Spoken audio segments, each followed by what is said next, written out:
Welcome, everyone. I would like to call the March 12th Council Work Session to order. Please note that this evening, Councilmember Martz is excused. We have 3 agenda items that we'll be going through tonight, and following the presentation and council discussion, I'll allow a brief public comment period for each of the items.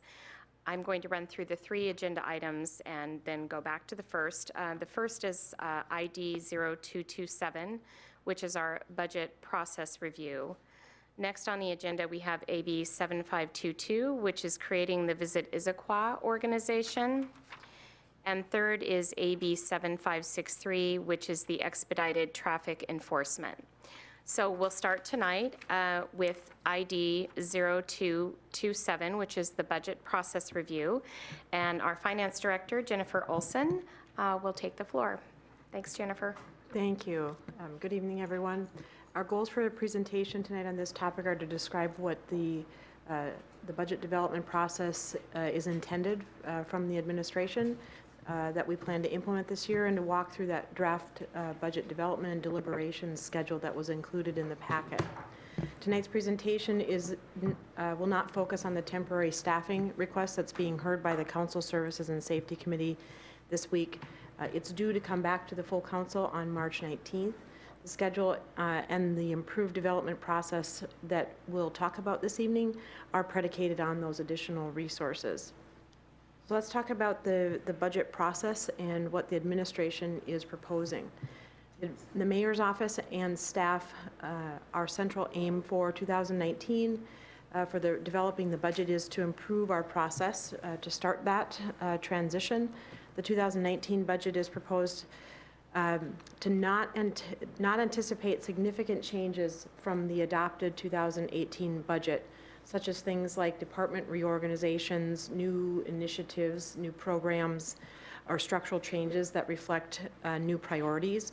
We'll make the usual adjustments for revenue and expenditure forecasting and tweak the budget to be responsive to existing needs, levels of service, and the proposed budget will be what we're terming a status quo or maintenance operating budget. Our intent is to wait to make more significant changes until after the strategic plan is completed in 2019, and that we have community input and we can take a more informed approach to more significant budgeting for outcome changes. We know that the budget process has been a challenge for the City Council. It has also been for the Mayor's Office as well as staff. We want to focus on improving our budget development process over time, and our goals are to get better information into a budget database, improve on our forecasting and analysis piece, as well as our reporting and those post-budget monitoring reports that the council should be receiving, as well as our internal staff. We also want to undertake and create or transition into a 2-year budget, otherwise known as a biennial budget, which could help us do a more long-range planning and lighten staff's load, as well as the City Council's load for budget development burden in the off year. Our goal is to have better quality information and synthesis of that information available to staff and the public. And our goal is to tell the big picture of the budget story in a more interactive way. These new output improvements are only to be possible through the implementation of a change management initiative, significant process improvements, and of course the new budget software tools. And we envision that these changes are going to help us be poised to create a better outcome-based budgeting process for future years. So while we're not proposing to make major changes in the upcoming budget, the mayor has informed staff that there are a few areas that she intends to have a focus, or that she would like staff to be receptive to with regards to proposals. She's identified a few of these focuses to be improving local mobility, managing growth, and protecting the existing neighborhood. In this maintenance budget year, ahead of the strategic plan, we plan to focus on these areas and to dabble in ways that we can identify or shift into a results-based budget from these focus areas. So with the agenda packet for tonight's work session, we provided a draft budget calendar. We're in the process of finalizing that, but first we wanted to have a conversation with the council about the budget development process.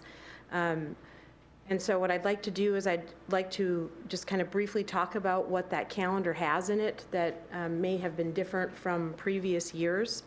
You'll see if we start from the bottom of the calendar for the final budget adoption, we're looking to have the council consider adopting the budget at the second meeting in November.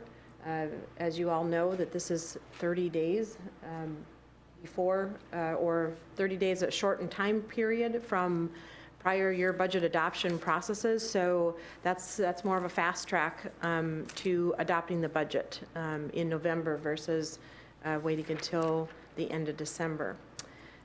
Also in the calendar are some dates that still need to be determined because it's intended for staff to have more conversation with the council. One of those areas is an emerging issues conversation. So that we're talking about things that are going to affect us as a city that are coming from legal mandates, regional influence, and the like.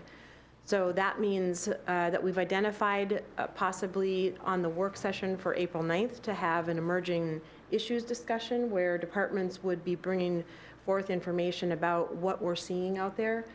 Keep in mind that often emergent issues are not necessarily going to only happen in the upcoming budget development year, but they are long-term impacts. And so while we may be bringing those forward, we would certainly note the year in which we anticipate work to have to begun on emerging issues and mandates. There's also in the budget calendar some dates for the ad hoc long-term financial committee to do some of the deep dive into some of those fiscal sustainability areas, working with the financial model, working on a connection to the capital investments in the CIP, and then of course working on funding strategies. And as we all know that there are some unfunded projects related to transportation, so the ad hoc committee would be rolling up their sleeves to work on those topics and then help to inform another new meeting for the council, or what's been dubbed in the budget calendar to be the council financial retreat. And so this is different from the identified council retreat, which is a 2-day effort, but this would be all finances. So after the ad hoc committee has done some work and generated some scenarios for the full council to look at, that's when we would be looking at the financial model, the financial indicators, financial performance, and funding strategies. So everything finance. So that is the intended retreat and date to be set as well in the calendar that you can see. The budget calendar also identifies all of the proposed dates for council public hearings, proposed work sessions where the council would be deliberating the budget after the mayor delivers the proposed budget to the council. You can also see in the calendar that there are dates where the administration is tackling milestones. And so that means budget entry, budget narrative, telling their story, and essentially assembling the budget document. And then all of those touch points that we have internally from the departments to SLT, conversations with administration, with the mayor's office, and the back and forth with which to create the actual budget document to ensure that we are improving on connecting the focus of the budget to the actual budget, so it's a much more easier read for the budget user. So with that, I would like to ask for feedback from the council about our proposed approach. I also have some quick snippets of the budget software to give the council a perspective on what the departments are going to be seeing, and ultimately what the council would be seeing after we have a couple of transition years, but also one of our goals is to make the community, create a tool for the community that's more interactive with regards to the budget tool. And so I have some videos that can give you a sampling of what that would look like. So with that. Let's do that before. Oh, the videos? Okay, let me pull those up.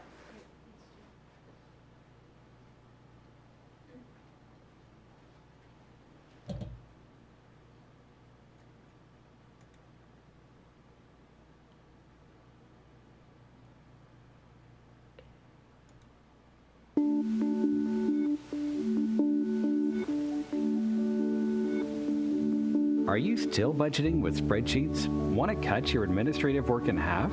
Budget crunches, changing funding formulas, and other financial stresses continue to put pressure on you to deliver a budget accurately and on time. Error-prone, labor-intensive spreadsheets is simply not sufficient to deliver the budget development capabilities required to deal with today's financial realities. Developed specifically for the public sector, Questica Budget supports a collaborative, multi-user, and performance-based budgeting process. Our easy-to-use, web-based interface allows budget entry and development, forecasting and analysis, workflow and amendment tracking. You can make your calculations quickly and accurately. Your budgets are always true and up to date. Plus, you can audit and edit calculations easily when you need to, all in one easy-to-access place. Get better insight into spending trends and performance metrics. With Questica Budget's unlimited versioning and what-if scenarios, you can quickly see the impact of proposed changes. Easily build and administer your budget, dashboards and dynamic reports with advanced searches and ad hoc views. Deployable in the cloud or on your servers, Questica Budget is completely configurable. It can seamlessly integrate into your financial, human resources, payroll, and other systems. It's time to make faster and better budgeting decisions. Run this year's operating, salary, and capital budgets with accuracy and efficiency with Questica Budget. Contact us for a demo or learn more at questica.com. Questica Budget. Better budgeting. That's brilliant.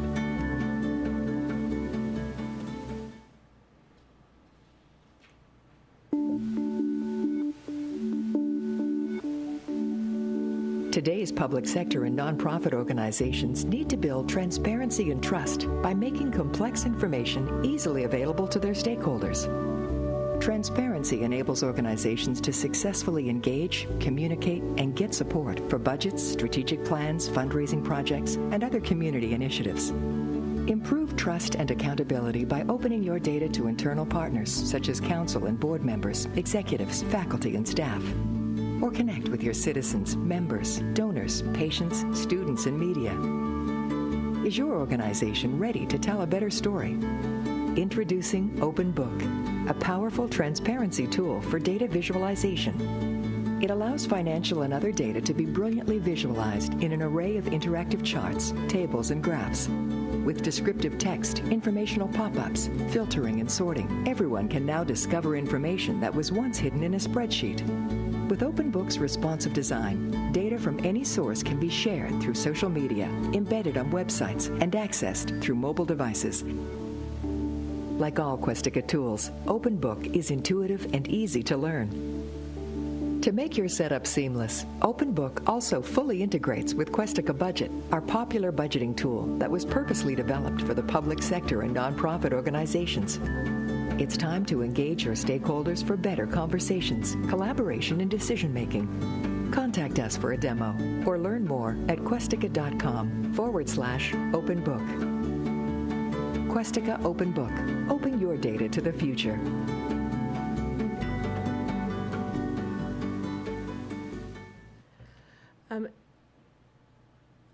I'm just going to walk through, this is an example of another city who has implemented the Open Book.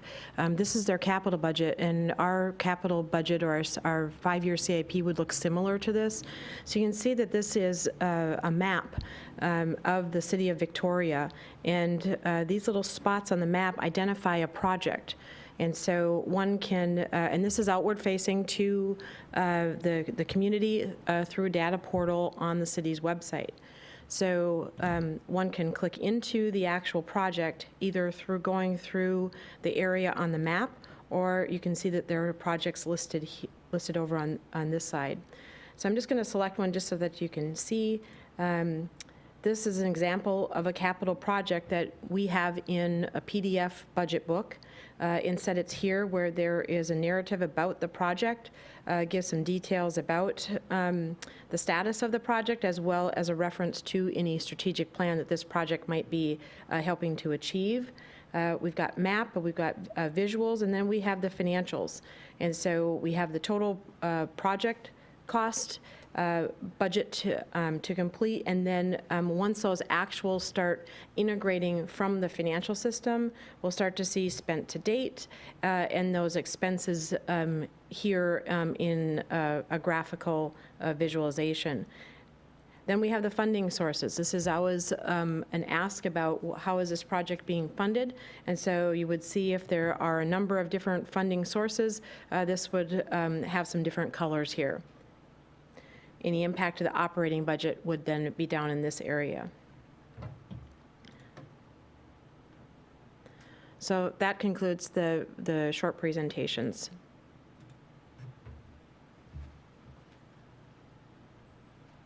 Great, thank you. Are there some questions from council?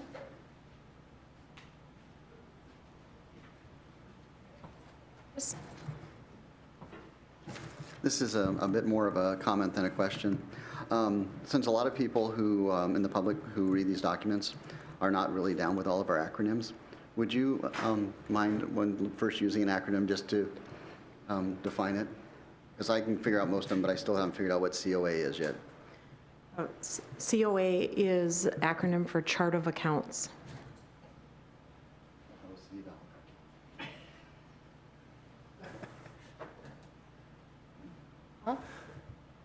Thank you. We have a conversation about a biennial budget. I know that's the plan, and I see you have in our work plan this year, well, we actually have to do something legislatively to establish that by June 1st or something, or July 1st, something like that. Obviously, pretty familiar with what we've been doing yearly. And you made a few comments, you touched upon it in your opening comments. You made a few things about kind of less time and easier, but I wonder if we could just talk a little, and maybe this is for later on, because there is going to be a bill or what have you. But, so let me know if you think this is premature, but we're going on a path towards that, and I'm just trying to better understand.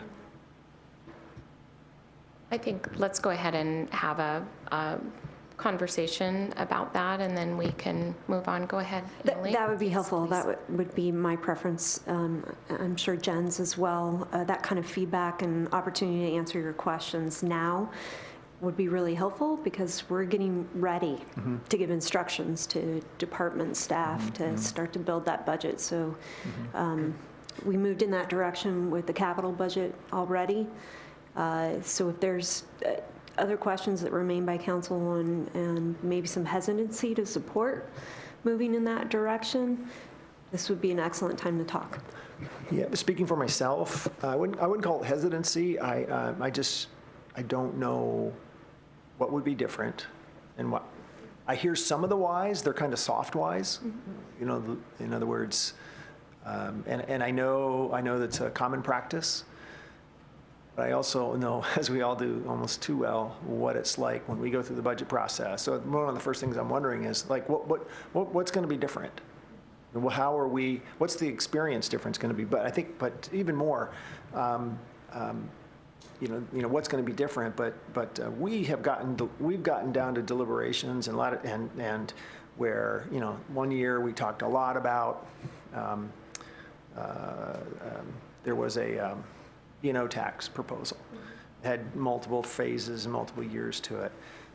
And not that we do something like that every year, but those are pretty meaty. To think any type of real meaty conversation about something like a revenue change or what have you would happen only every 2 years, that's what I'm kind of wondering. It seems like what we do every 1 year, the plan is to now just do it every 2 years. And so I'm sure I'm missing or don't know something. So just if you could help me a little bit.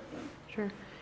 You touched on the fact that it makes it easier.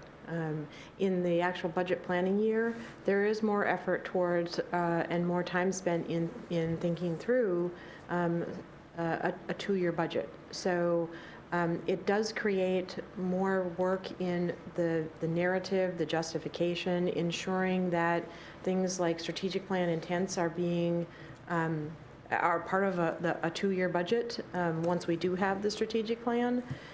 So there is more effort on that justification and planning for that. It does give us a break.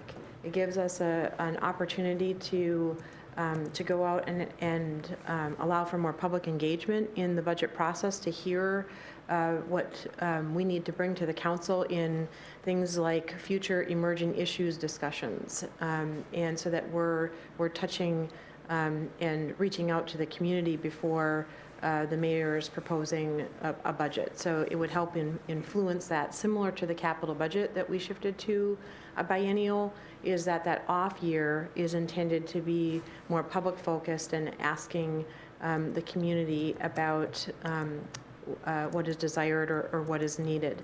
Every year, it doesn't mean that the budget doesn't change. So there is that midpoint, essentially at the end of every year. There's some steps that need to be taken. Things like the levy is still set annually. And then there are always those tweaks. Try to keep those to be minimal. That's why the planning effort in developing a 2-year budget has more involved from the departments. So that's still ongoing annually, where we do those minor tweaks. And once we get into that routine, that becomes easier. The other things too is with the biennial budget, even though there is more effort in that, the new software tool is intended to help with that, because information is in a database. So there's one-stop shopping for information in order to craft that 2-year budget. And so with a better tool, not spreadsheets, being able to forecast a 2-year budget becomes simpler, both on the revenue side and the expenditure side. Molly? Thank you. I would just add to what Jen had to say, that this first attempt at a biennial budget probably isn't going to be without some hiccups.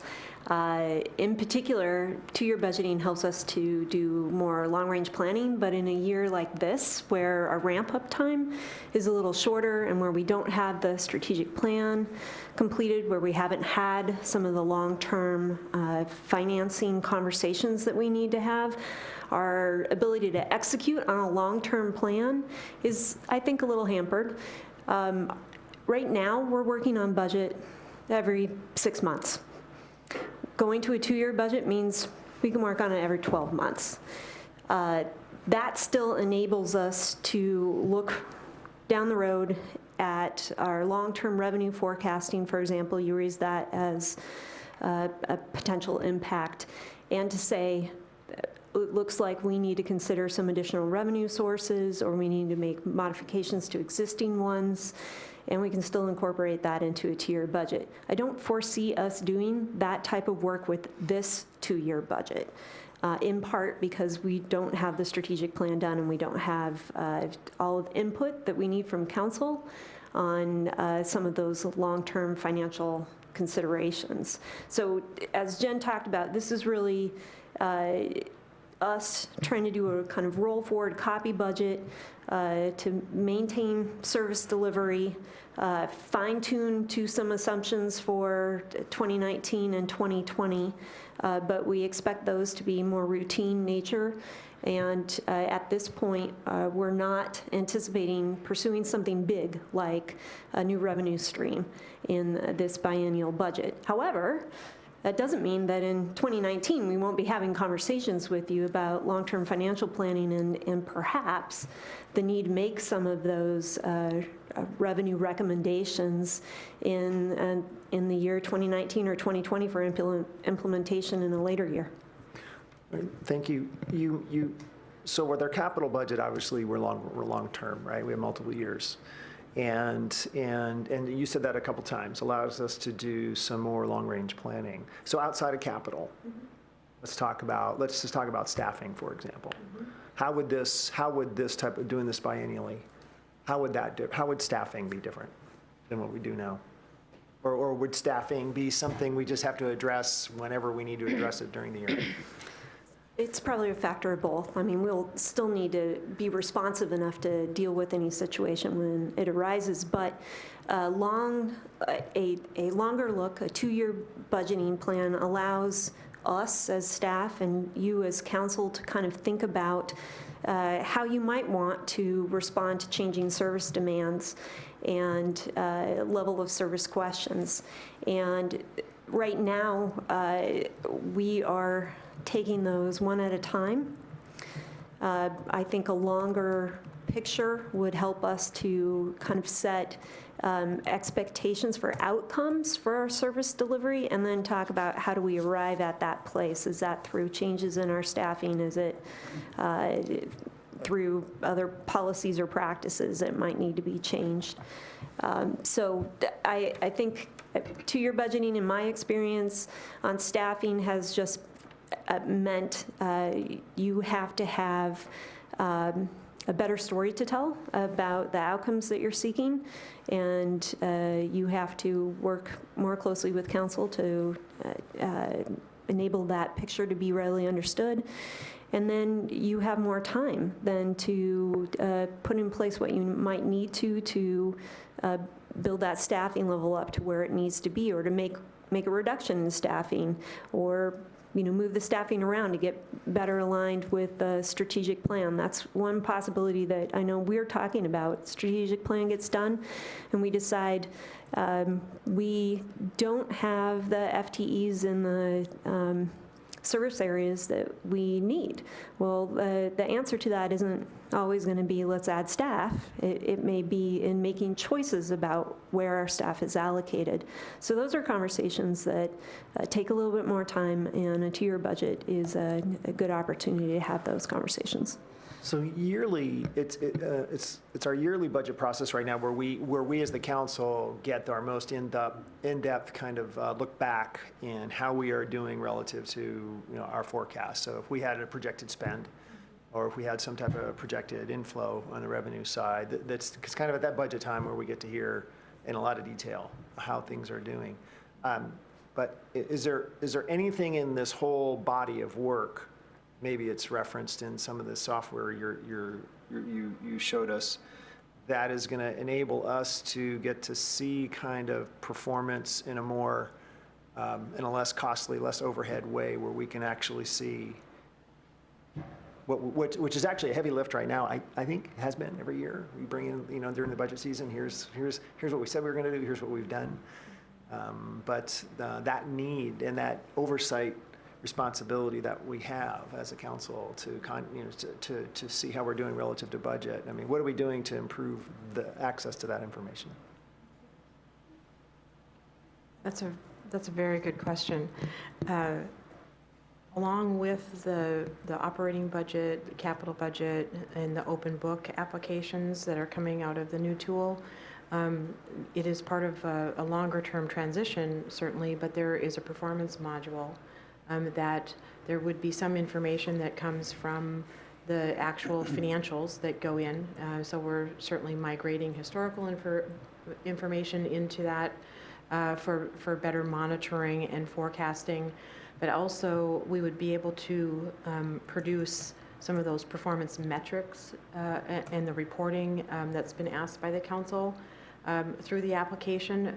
That is not something that we had envisioned that we would be able to tackle in our short time frame for this budget cycle, but the tool is there, and it would be part of the the setup process or the planning effort to ensure that if there's something in the application implementation that we would want to set up for a long-term performance metrics in reporting, we would be doing that, but it's just not something that we would have fully operational with regards to performance metrics, because that also means that we have individuals who have to be responsible for putting data into a performance metrics system that isn't necessarily obtained by just financial information. So things like police metrics or other public safety metrics that we would want to be tracking.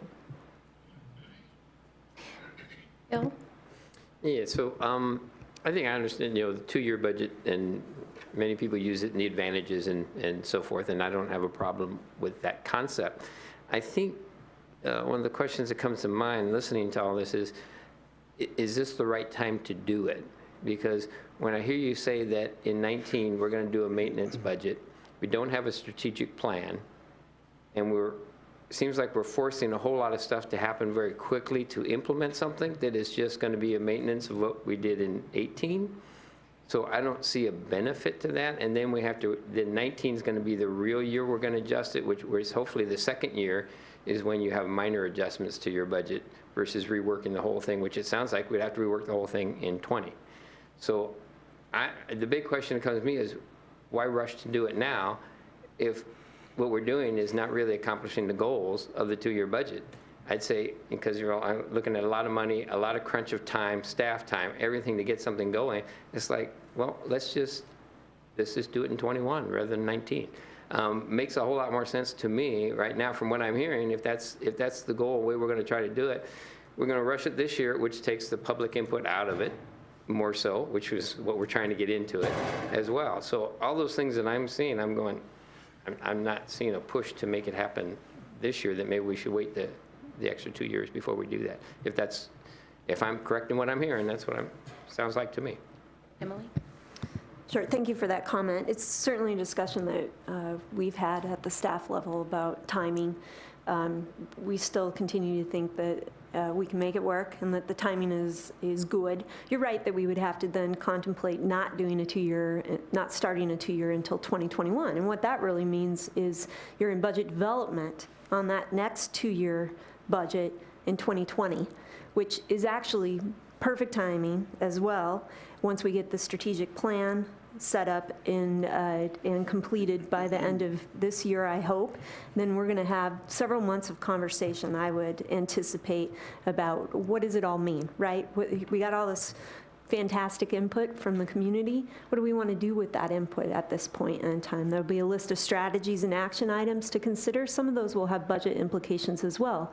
So we can have that conversation throughout 2019 and then be ready to work in 2020 on the next 2-year budget. All that we're saying, though, is by having a 2-year budget in place for 2019 and 2020, it allows us more time to have that conversation in 2019, because we're not then working on a budget as well for 7 months out of the year. Chris? Go ahead, Bill. I need to come back on that. Let's go to Chris, and then we'll come right back. Bill. We're probably going to say the same thing, Bill. So my assumption is we're going to need an ordinance or a change in the IMCs to implement a biennial budget. When do you anticipate that coming to council? That is on the budget calendar, and so that has to come to the council before June 30th. That's the requirement. And I guess what I'm thinking is, before we go down the road, it would be good to get concurrence from the council that this is what the council wants to do. I think it's all fine and well, this is what the administration wants to do, but it's a council decision, and it's the council's budget. And I feel like we're investing a lot of time and effort and energy in marching towards a biennial budget, which has its charms. But I'm going to have to agree with my colleague, Councilmember Ramos, that I'm not sure what the rush is right now, and we've got a lot of other things going on that conflate this problem. I mean, we've got the budget software coming in that we don't know how that's going to work, and there's some risk associated with that. We have the strategic plan that won't be done, so there's some risk associated with that. And so I'm having a difficult time understanding the the urgency in doing it at this time?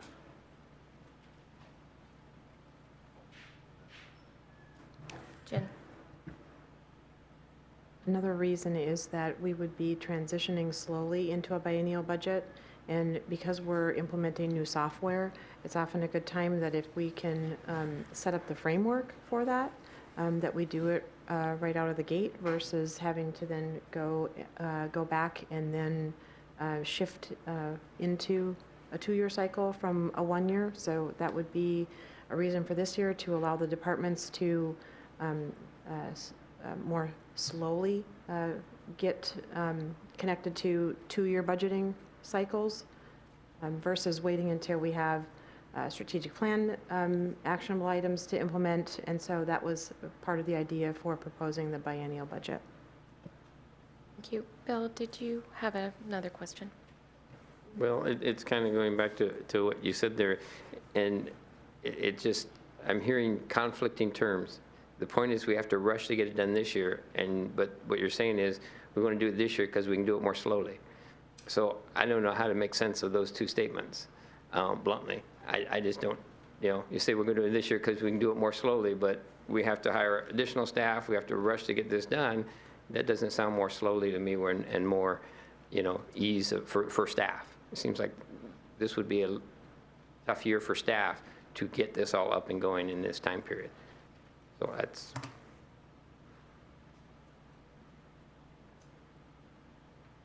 Jen, just a moment.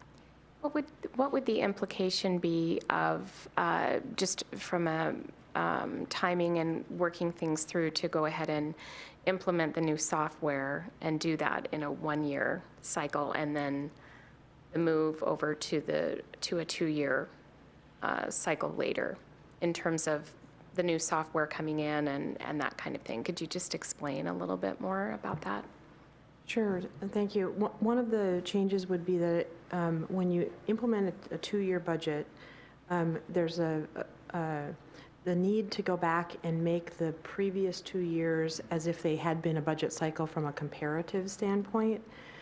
So that would be one of the biggest changes or impacts to waiting until if we were to go with a 2021 budget and start that 2-year cycle then versus the 1920.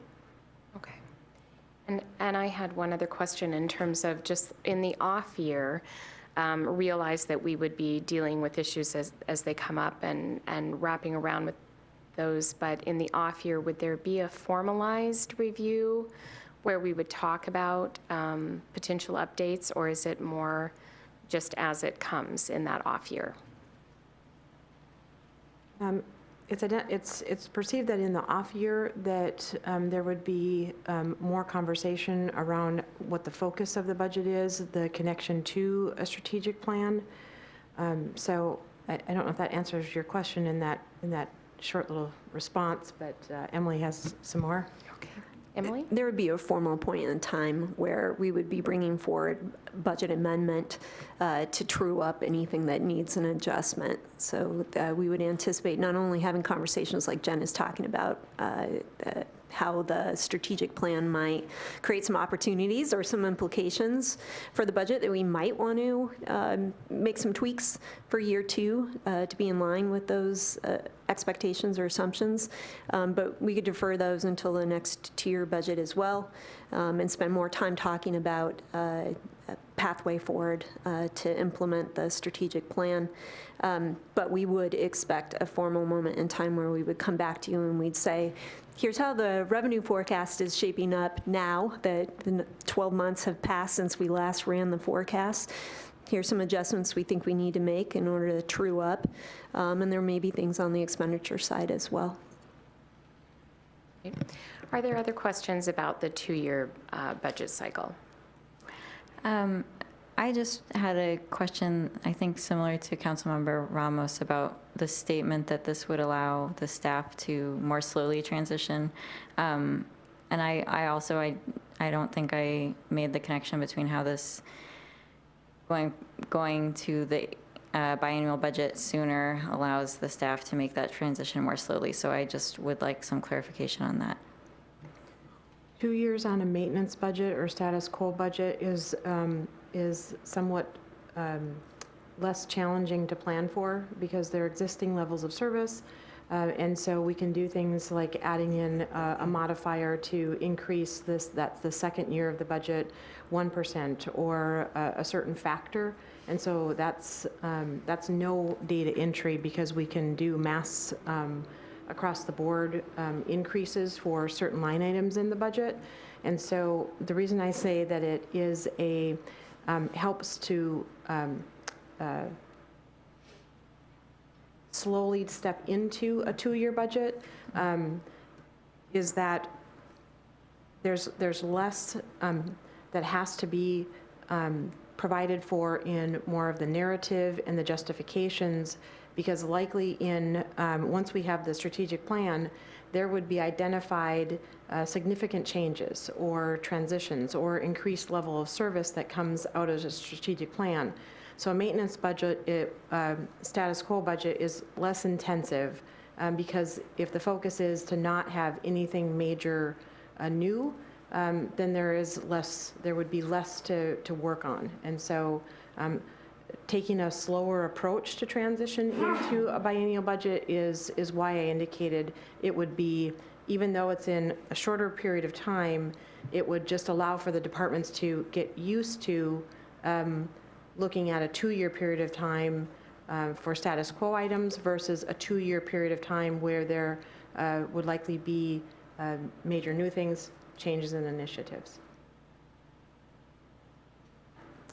Does this then assume a higher level of maintenance type budgeting to switch to the biannual sooner than later? Meaning, because those items or those things that are relying on the previous work that's been done, that's how it's allowing for the staff to ease into it more slowly? Is that right?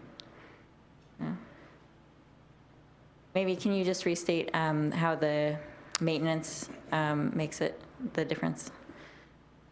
The reason that we're using the term maintenance budget, or I could also offer a no changes to levels of service budget, status quo budget, means that that's essentially more of a budget that aligns with the regular day-to-day operational work plans that departments have. So things that aren't necessarily connected to a major change initiative or a focused outcome. Departments have work that they do that isn't aligned to an item that we would tag, such as a strategic plan outcome or a program outcome. And so without having that in the first biennial budget, then departments could focus on their current budget in a 2-year place, because it's going to have small increases that we can automatically do. So the budget entry does not add a level of work in a 2-year budget. So does that answer the question about that? Emily? Yeah, I was just going to say succinctly, we're anticipating more work to do once the strategic plan is done. That'll be more of a budget makeover. And so I think the point that Jen's making is we can begin to move into 2-year budgeting and start to think that way, to forecast that way, to populate the budget with data in a way that's less tumultuous, because we don't have the strategic plan framework yet. So it's both the hindrance, because it's hard to make a lot of changes because we don't yet have that guidance from community, but there's a benefit to that as well, is we can continue to do our service delivery and build a budget around how that's working today. So, Deputy Go ahead. President Yes. Batiste, I would just like to point out that this dialogue is very, very helpful for us. It's time sensitive, so I'd love to hear if there's something that we could articulate for you, present to you, that would help you to then provide us with some guidance about your preference in doing a two-year budget this year or deferring. We need to probably make that call by mid-April in order to not lose ground with departments in their budget development timelines. Go ahead, Stacy. Well, I just was going to ask what it is that you're trying to get from the council tonight, and if it's questions, or is it feedback on biennial budget? Is it all of that? I think what I'm hearing, and I tend to agree, is that if these are your best arguments about why we need to start this and start it this year, then I don't think that they've been very persuasive. And I guess you take that feedback and do with it what you will, which is you either decide not to do it or you come back with a better argument, because I don't understand all the jargon either, because that's not what I do for a living. So I think it's confusing unless we're in your world, and we're not. At least I'm not. Paul? Thank you. It's been a good conversation. I understand why, understand why you want to do this. Dependent upon a new software system implementation, including a COA remake and training.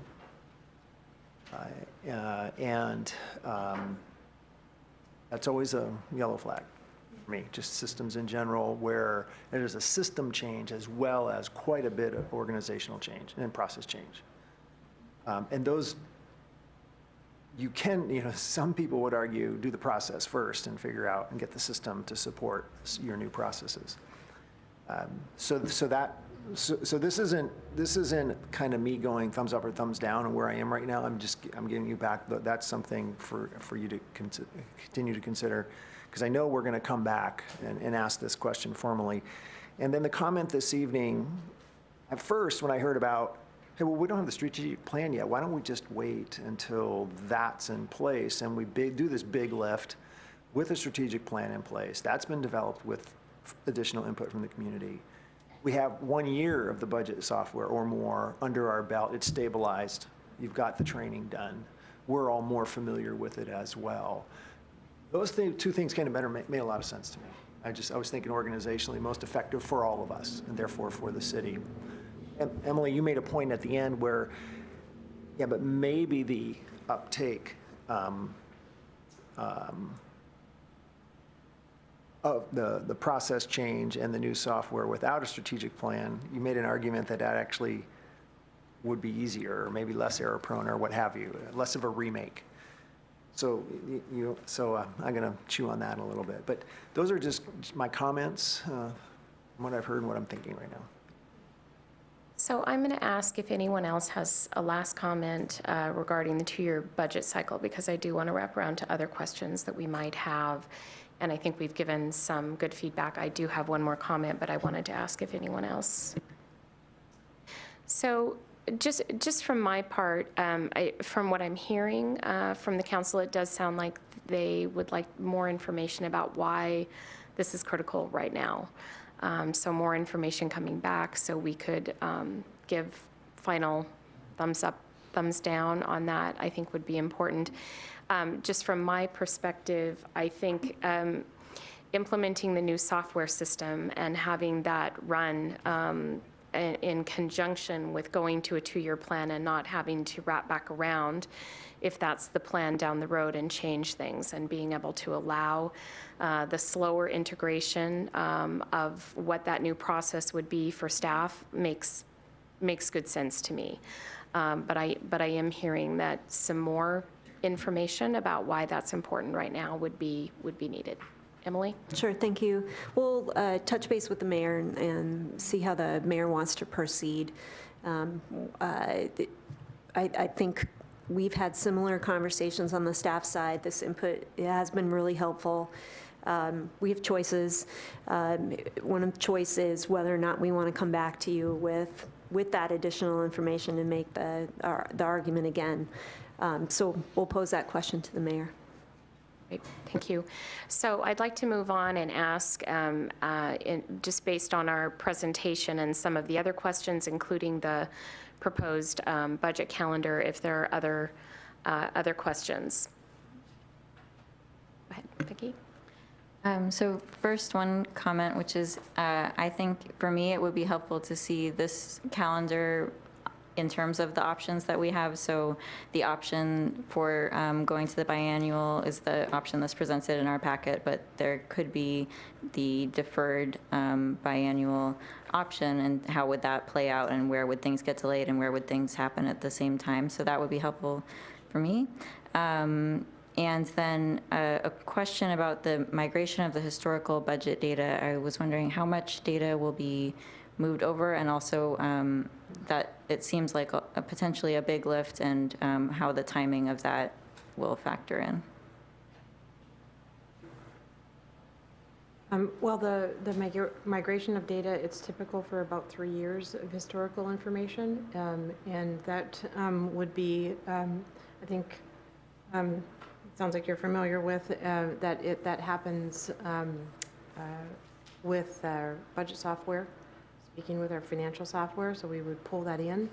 That's one of the reasons that we're doing the chart of accounts, otherwise known as COA, prior to any new applications. And so what that means is that those accounts will be coded as if they had been coded with that new account code all along. And then we'll set up the budget software in the back end. That's why it's listed in a different column other than council, because that's that back office and that, or the business office doing the software implementation work.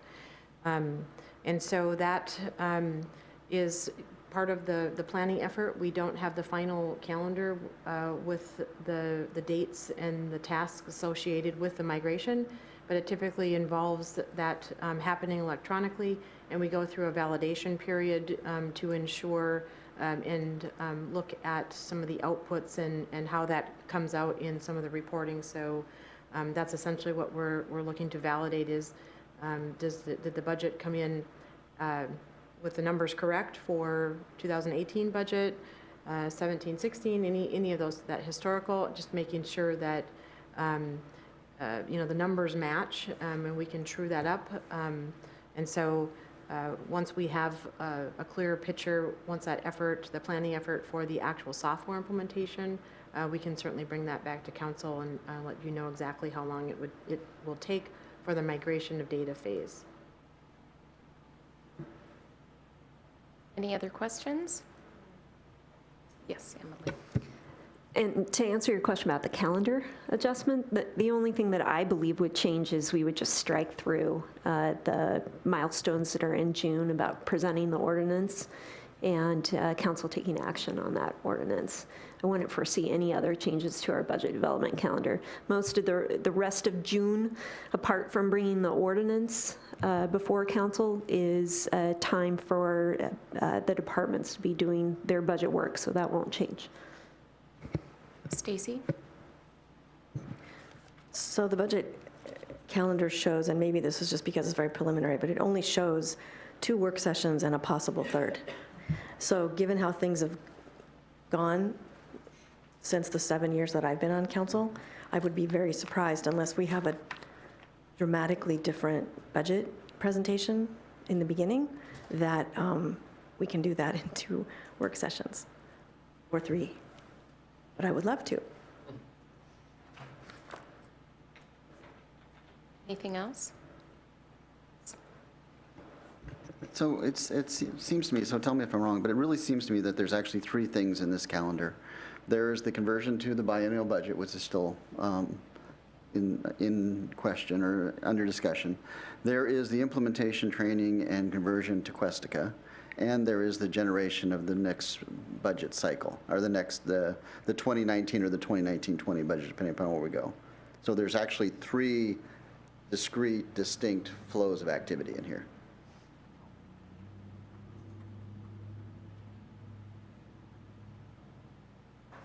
Any other questions right now from council? I'm going to move over to public comment. If there's anyone from the public that would like to comment on this topic, you can come forward to the front lectern. Anyone who wishes to comment? Okay. We have no one coming forward to comment. So I'm going to wrap back around to council one more time. If there's anything else that anyone would like to talk about in regard to the budget. Paul. Jen, I was one with Stacy and Tola, received an email from you last Thursday about planning some time for the Finance Committee. Did you want to address, anything you want us to know here? I haven't got back to a time, so I apologize for that. I don't know if you've gotten anything worked out yet. But maybe think about that as when Chris summarized what was on this calendar, I realized, well, the other thing that wasn't on the calendar was just the work of that committee and how this is supposed to fold in as well. But it does need to fold in. I do need to hear from the three of you, and I can ask Emily to have the administration office send out maybe a doodle poll for dates that would work. We can suggest up some so that they fit in with having that council financial retreat. That is another date that we would want to be confirming as well. So more to come on that. So if you could just let us know what your availability might be, or we'll coordinate that through the administration office. Okay, and we think, how much time, how many meetings are you talking about? We're hoping to have meetings occur in April and I believe May. And so depending on the committee availability, the timing of those, we could have more in April, or if we have to wait until beginning of May, staff is open to doing that so that it works with your schedules. All right, thank you. Well, it looks like we're good with our questions. Were you able to get, Jen, everything that you needed? Is there anything else that would be useful at this point? I appreciate, I think we've received some good feedback, and as Emily has indicated, we'll be circling back with the mayor with regards to the what we have heard here, the feedback that we've received, and then we'll be addressing those and updating and proposing a new budget calendar. We have some communication pieces with those who are involved with some committee work, as well as finding a date for the financial retreat, and so that is something that we would also be reaching out to the entire council about availability. I think we have good feedback, unless Emily has anything more. Great. Thank you for your presentation. We'll move on to our next agenda item, which is AB 7522, creating the Visit Issaquah organization. And our Economic Development Manager, Tim Detter, is here to present.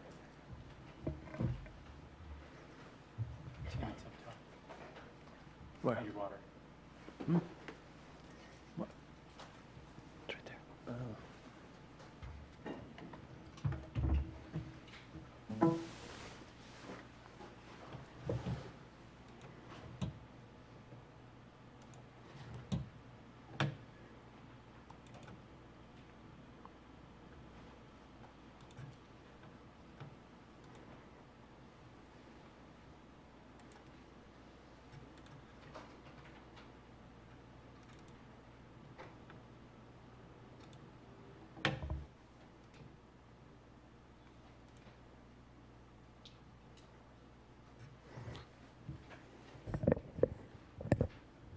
Good evening. My name is Tim Detter. I'm one of the economic development managers.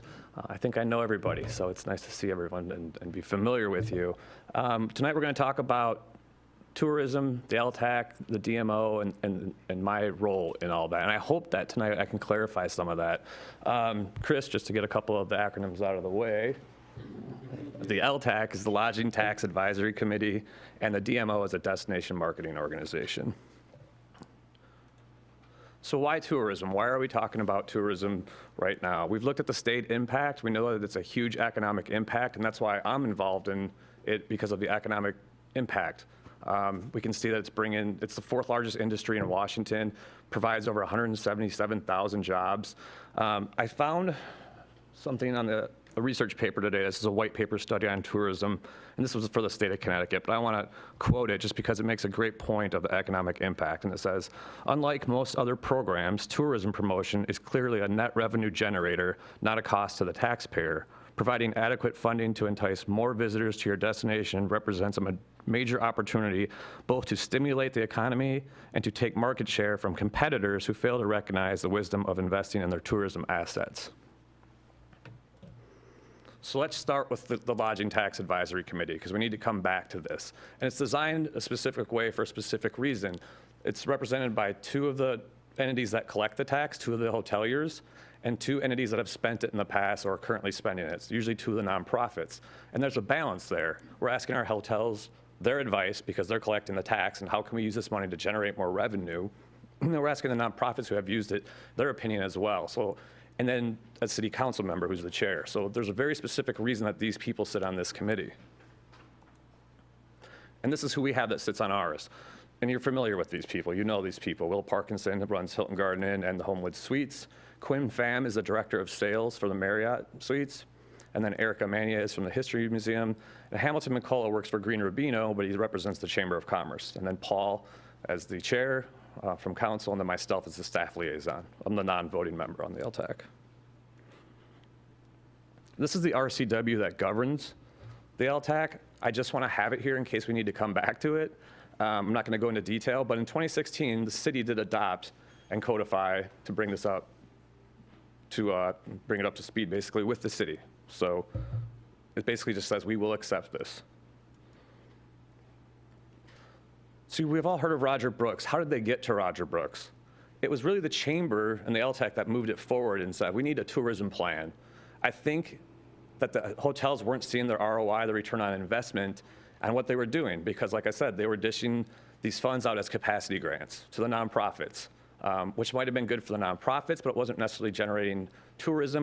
There was no marketing plan. So if you look at his quotes from Matt Botten here, he basically explains why they wanted to do this, why they brought in Roger Brooks.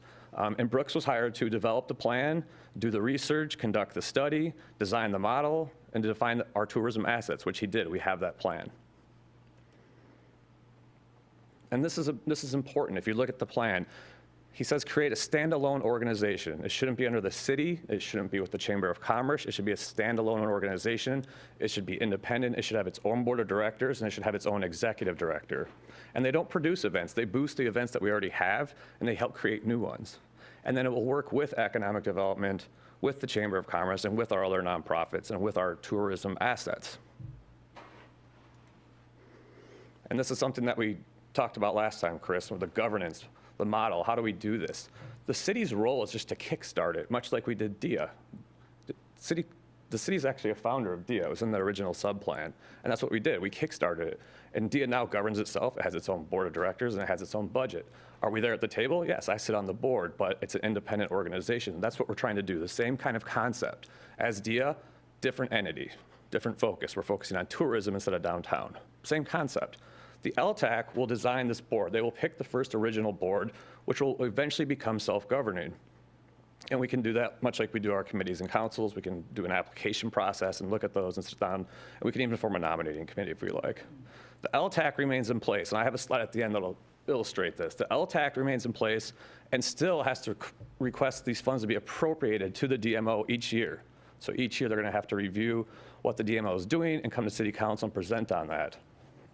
Now, while the board is independent of the City Council, the bylaws contain a provision for an annual report, and that was something that services requested in the original meeting. Will you report back? I said absolutely, and they will do that. Now, the City Council does have power, but they have power to reject what the LTAC recommends, and they can keep rejecting it.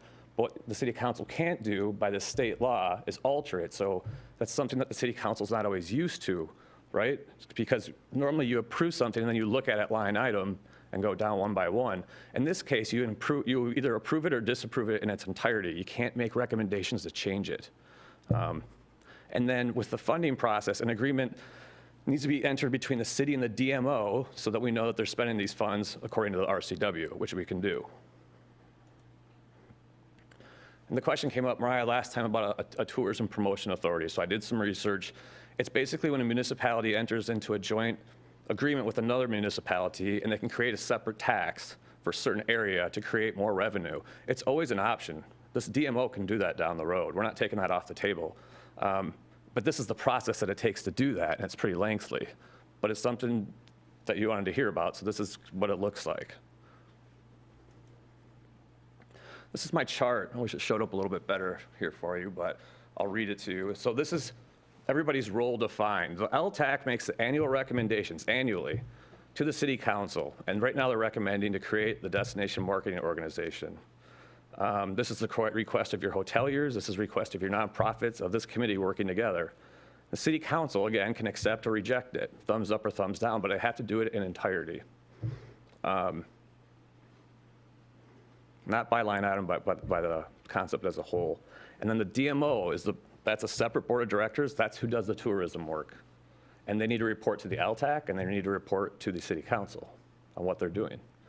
And I'd be happy to come back here in 3 months and introduce the executive director and the board president. I'm looking forward to doing that. This is a shorter presentation. Questions? Great, thank you. For Paul. Thank you. Oh, I'm sorry. Sorry about that. was gonna Go ahead, ready to Chris. Let me kick it off since this Okay. came out of services, and you. we kicked it to this work session because there were a couple of issues that we still felt needed some explanation, and we also recognized that there were some people who had strong feelings about this, and so instead of just bringing it back to the council for discussion, we thought there was some value in bringing it to this work session so that we can hash out things so we can move it forward. I think by and large, coming out of services, there was a great deal of support for the DMO. There were some questions around governance, and Tim talked about those. There was questions about TPAs, tourism promotion areas. Authorities, yep. Authorities. That was one of the acronyms I missed. And there were also some questions, I think, around metrics, as I recall.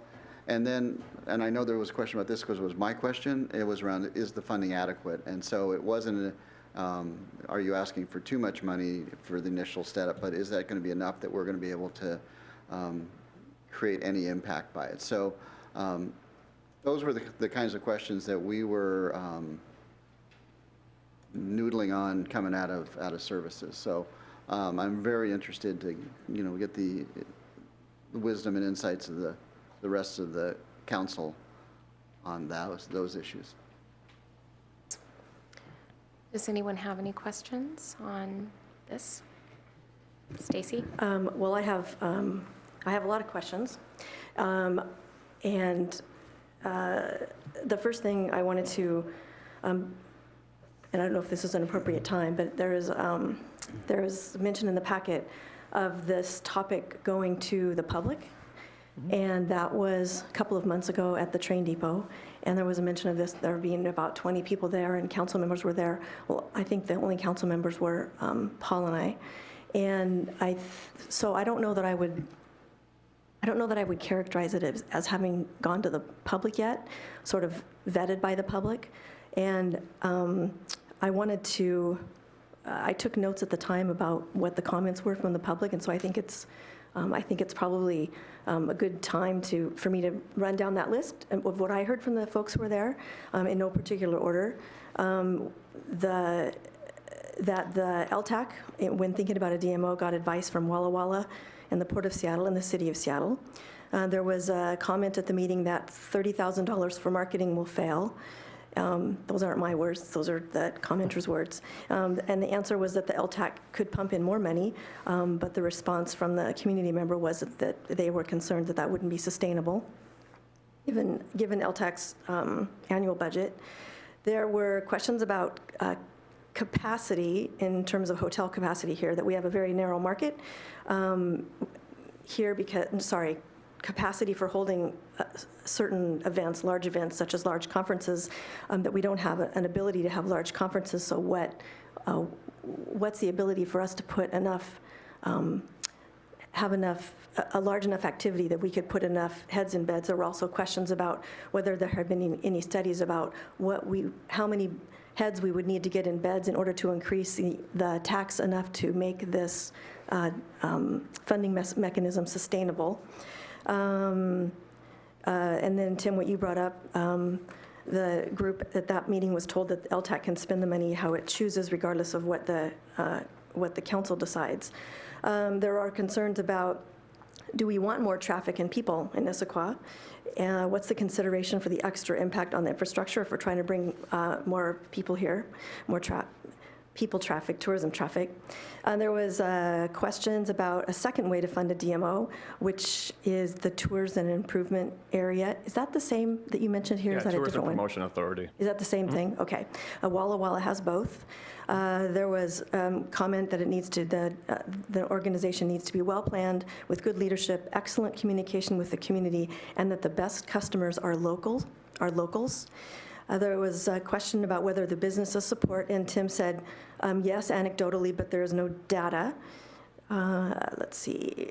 We had some hoteliers there, and they were talking about that the occupancy in hotels here is basically on weekends. So the thought was that we need to focus on weekend events. Woodinville wasn't successful with its similar effort until the community bought into its wine theme, and then it sort of exploded, as we all know, and that in a good way.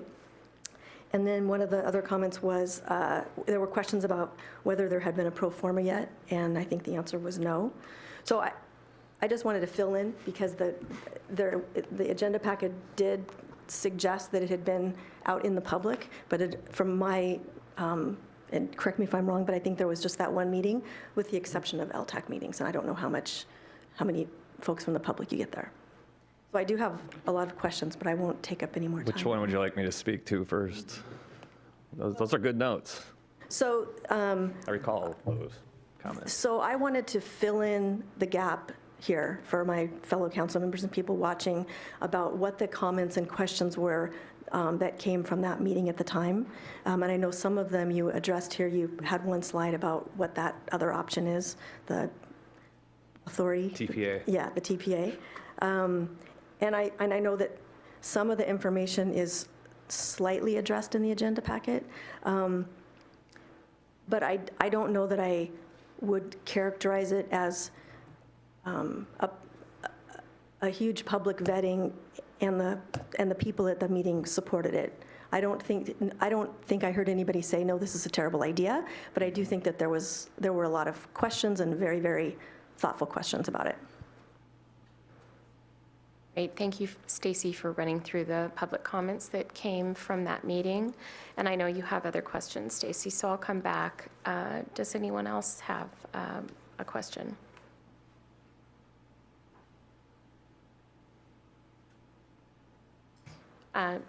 Tim, I was just going to say thank you for providing some of the information that we had run through this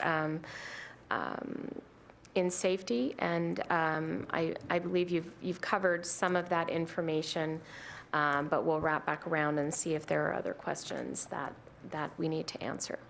Stacy, do you have other questions? Thanks. So is this going back to services and safety? It is. Okay, so it might be efficient for me to run through my questions so everybody can hear them, and then I'm happy to just type them out and send them to you. I don't know that you're going to have. How many do you have? I have several. That would be great, as safety is tomorrow night. Okay, so I guess one of my comments is it would be, I found myself wanting to pull policy questions out of the presentation, and rather than having them listed, so I was kind of thinking of what those policy questions could be.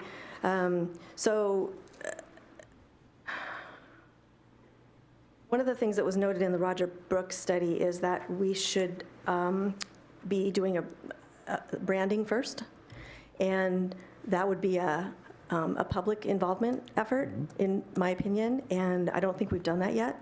So one of the questions is, do we establish a DMO prior to branding? Would we establish a DMO without my comments, without other options being explored. You had the RCW up there, and it shows, I think there are 3 different options for how to spend the money. And right now, we just have one in front of us, so what about the other options? I don't think we've looked at those. Would this be a geographic destination focus or an activity/events focus? Where's the public involvement piece in deciding what this tourism program looks like? Because as I read in the information, the proposal is to have all of the tourism under one roof, but yet the lodging tax is only something that is for putting heads in beds. And so I'm not sure it's appropriate to have the entire tourism program for the city of Issaquah be run by an organization that's focused on that, how to spend that money, because that money has to be spent in a certain way. I don't know if that's consistent with other types of tourism that we would want in the city, such as just day trippers, just people who come here for the day. And if we couldn't focus on that because it didn't bring heads and beds, then that would be a concern. How should it be funded? Should it be all LTAC money? Should there be other sources? What's the right level of funding? Can we get the right executive director is it right funded to get the right person for that job in a way that's sustainable? Should the organization be independent from LTAC? And is that achieved by the LTAC board choosing the DMO board? Is that achieved by putting the LTAC board on the DMO board, having it be all the same people? Who picks the board? How are in-kind city resources included in the business model? What are the qualifications for DMO board membership? That's what I have right now. Great, thank you, Stacy. Does anyone else have questions? Go ahead, Paul. A couple things I'd like to add, and also add a little bit maybe color and background to some of this, especially to Stacy's questions. I'm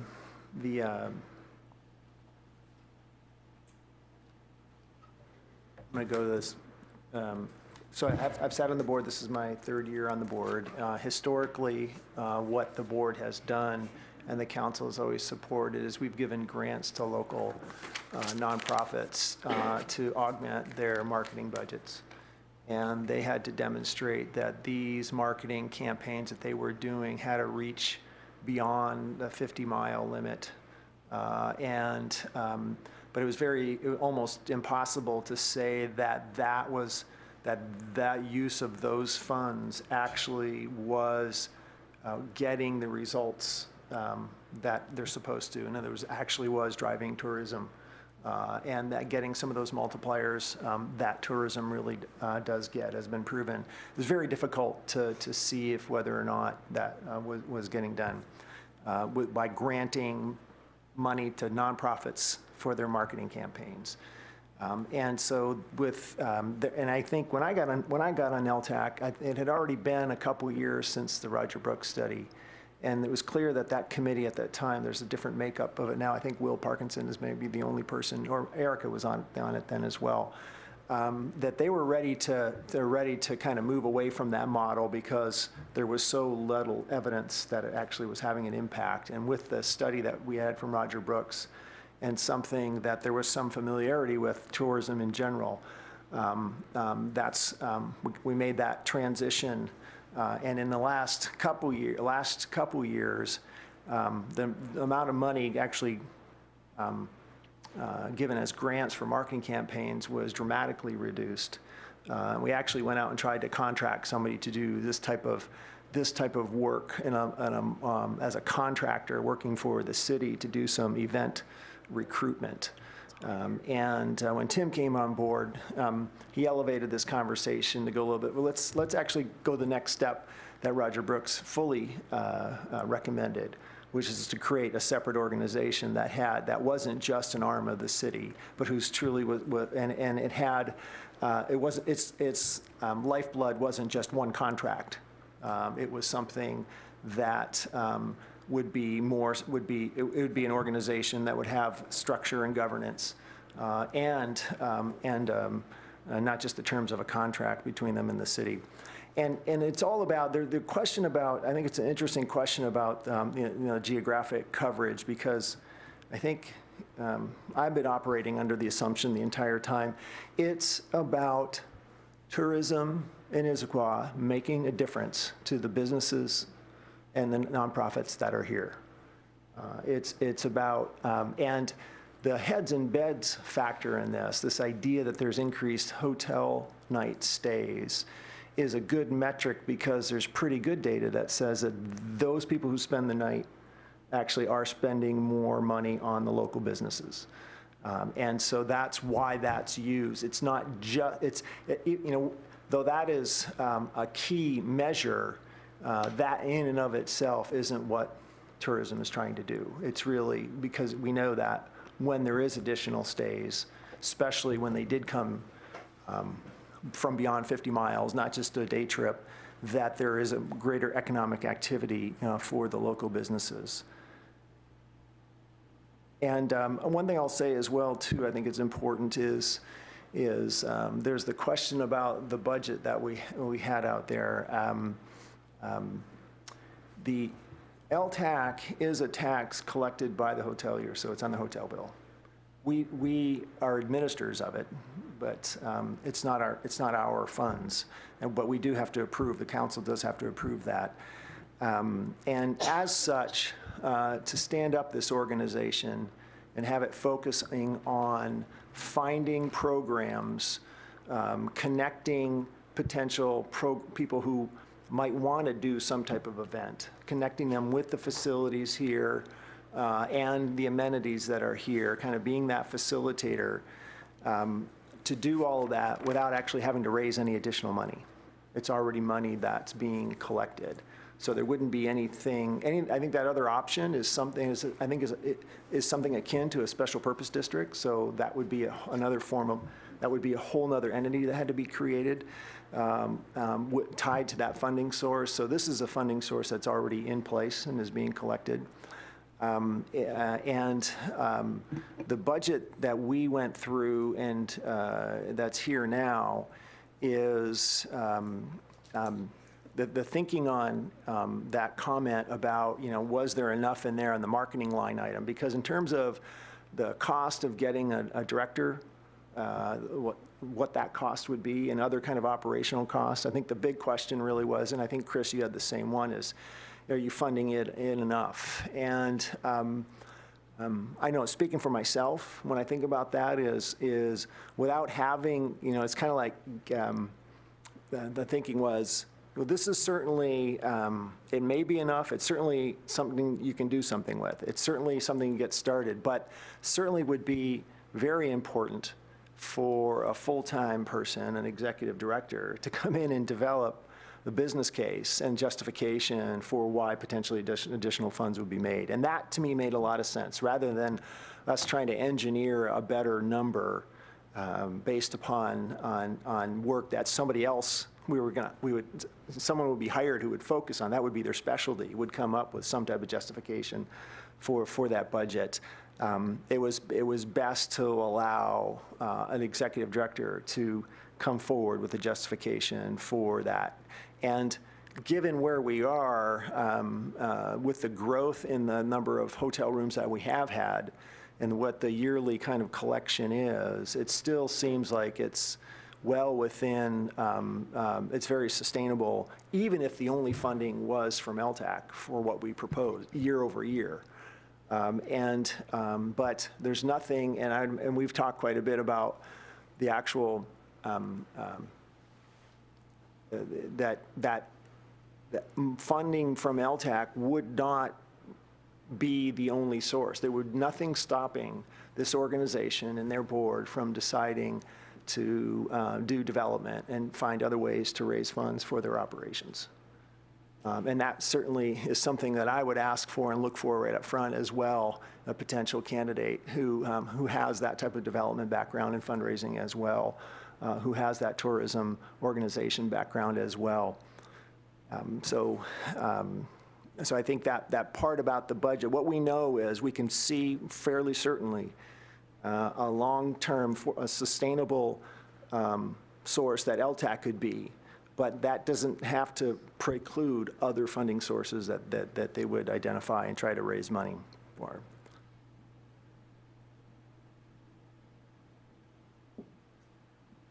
I'll just leave it right there.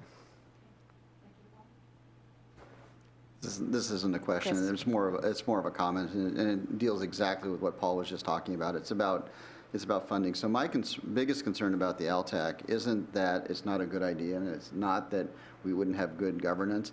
My biggest concern is that we're not going to fund it adequately to make a difference. And I think when you start looking at the kind of person that we would, I would think would be required to fill this position to really make it go, that is not an inexpensive resource. That is a very high demand in a very expensive labor market. And I don't think we have adequately funded the executive director position. And so we're going to end up with somebody at what we've funded who I don't think is going to have the skills to deliver the goods. And I don't think we've adequately funded the initial marketing budget to get this thing off the ground. So one of my real biggest concerns is that we would throw some money at this problem and not be able to move the needle, because the really cool thing about the LTAC is if it's successful and it starts to fill more heads and beds, it generates more revenue and it becomes a self-improving cycle. But if we don't give it sufficient boost to get it off the ground, it's not going to go anywhere. So May I suggest Tim actually has some research regarding, So in regards to funding, the LTAC has over 600,000 in reserves. The reason that we put those numbers up was just to kickstart it this year. And there was 30,000 for marketing just for this year to get them going. And then there's still another 50 grand left over that the LTAC has just for this year. That was just startup fees to start the organization. If this board or director came back to the LTAC and said, I needed another $100,000 a year for marketing, we could fund that for 5 years. you also had some more information about what type of compensation and the costs for the director So the position. reason that we had the number up there, and I believe our salary range for this position is 75 to 85, is we went out and I spoke to the directors of other nonprofits here, and that's the range that they're in. That's what we base it off. Now, if we get a candidate that we want, that's a fluid number. We can go up from that to get the right person. But I do hear what you're saying, Chris. We will get the right person, and that might cost a little more than we anticipated. I'm we sorry, have the Tim, funds to do You that. said other nonprofits around here or other similar organizations to the DMO? Other nonprofits around here.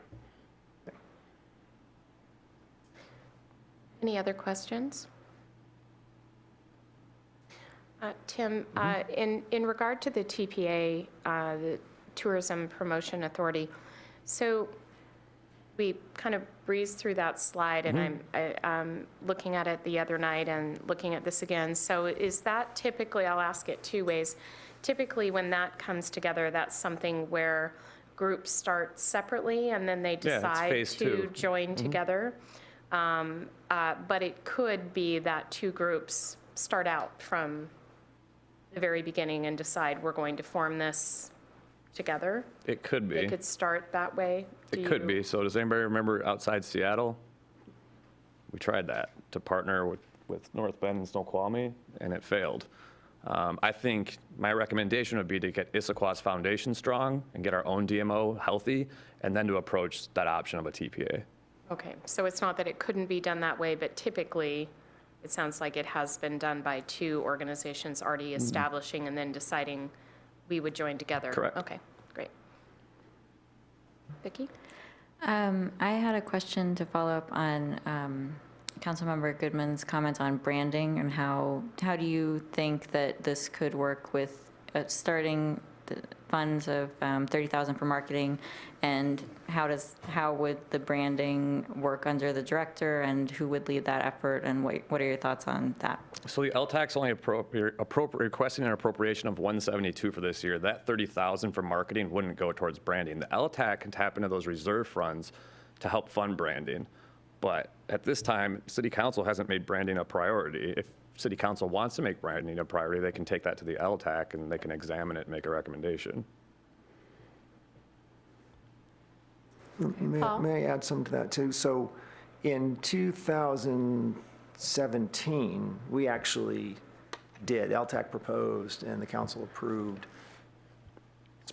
funding to develop a brand, and during our budget, the communications department kicked some in as well. And so it actually was something that we had intended to complete, or at least get off the ground and mostly complete in 2017. That never happened for various reasons. There's people that need to do these projects, and it just it didn't come together. So, that is, that doesn't change the fact that, at least I feel this way, that the branding still needs to happen. Another major element as well, and this has been what the last couple of years that we've talked about at LTAC, and we have talked about it at the budget level, touched upon it in years past here in the budget. Another aspect, and one of the reasons we've been holding some reserves, because we know there's a capital expense related to wayfinding. It's one thing to develop a brand. It's another thing to actually, the wayfinding is a form of signage to help people, find themselves around. It's interesting to me when I look at different sub-areas of the town where we talk about wayfinding occasionally, I always think about, this is something that was originally recommended that we do citywide, and there'd be one kind of wayfinding strategy based upon, and one citywide effort to identify what the best wayfinding approach for our city is. And so branding and wayfinding are those two other things. I think I view them as being on separate tracks from this. Obviously, Issaquah has a brand today. And it was really going back to the Roger Brooks area where it was recommended that there be more investment in that to develop something with kind of for a different purpose, not just the city's look icon or something like that. Really something to be used as part of a promotional tool for the city of Issaquah. So the LTAC position has been that branding, wayfinding, and a DMO all together would be beneficial for the city. We have some funds to get things going, but they are separate tracks. Thank you, Paul. Stacy? I have a question about, tell me if I missed this in here, Tim. Mm-hmm. Is there a facility, where would the DMO be located, or where would the executive director? So the idea for now is that they would rotate around the hotels. But we know at some point, the Chamber of Commerce, that board and that executive director and this Visit Issaquah board and their executive director are going to have to sit down and have that conversation of what that might look like, because we do have a visitor center, brick and mortar in the chamber, but not an organization. But for now, talking to the hotels that are here, some of them are here tonight, they said we can house them. There's conference rooms that they can use, meeting rooms, desks, computers. So that's what they would do for now. Because I think there's a limit on capital facilities being funded out of LTAC money for facilities that are owned by nonprofits. That's something to consider, maybe not right now, but in the future. But thanks. Great. Anything else? Any other questions from council right now? Okay. We're going to move to public comment. Is there anyone from the public who would like to address the council on this topic? If so, please come forward. Please keep your comments brief and concise, and let us know your name. Ron Fall and 520 Mountain Park Boulevard, Southwest, and I'll be right back.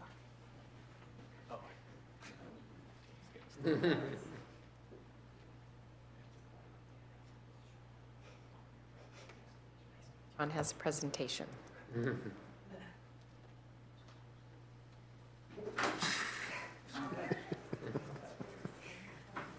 Okay. All right, I don't normally dress down for city council, but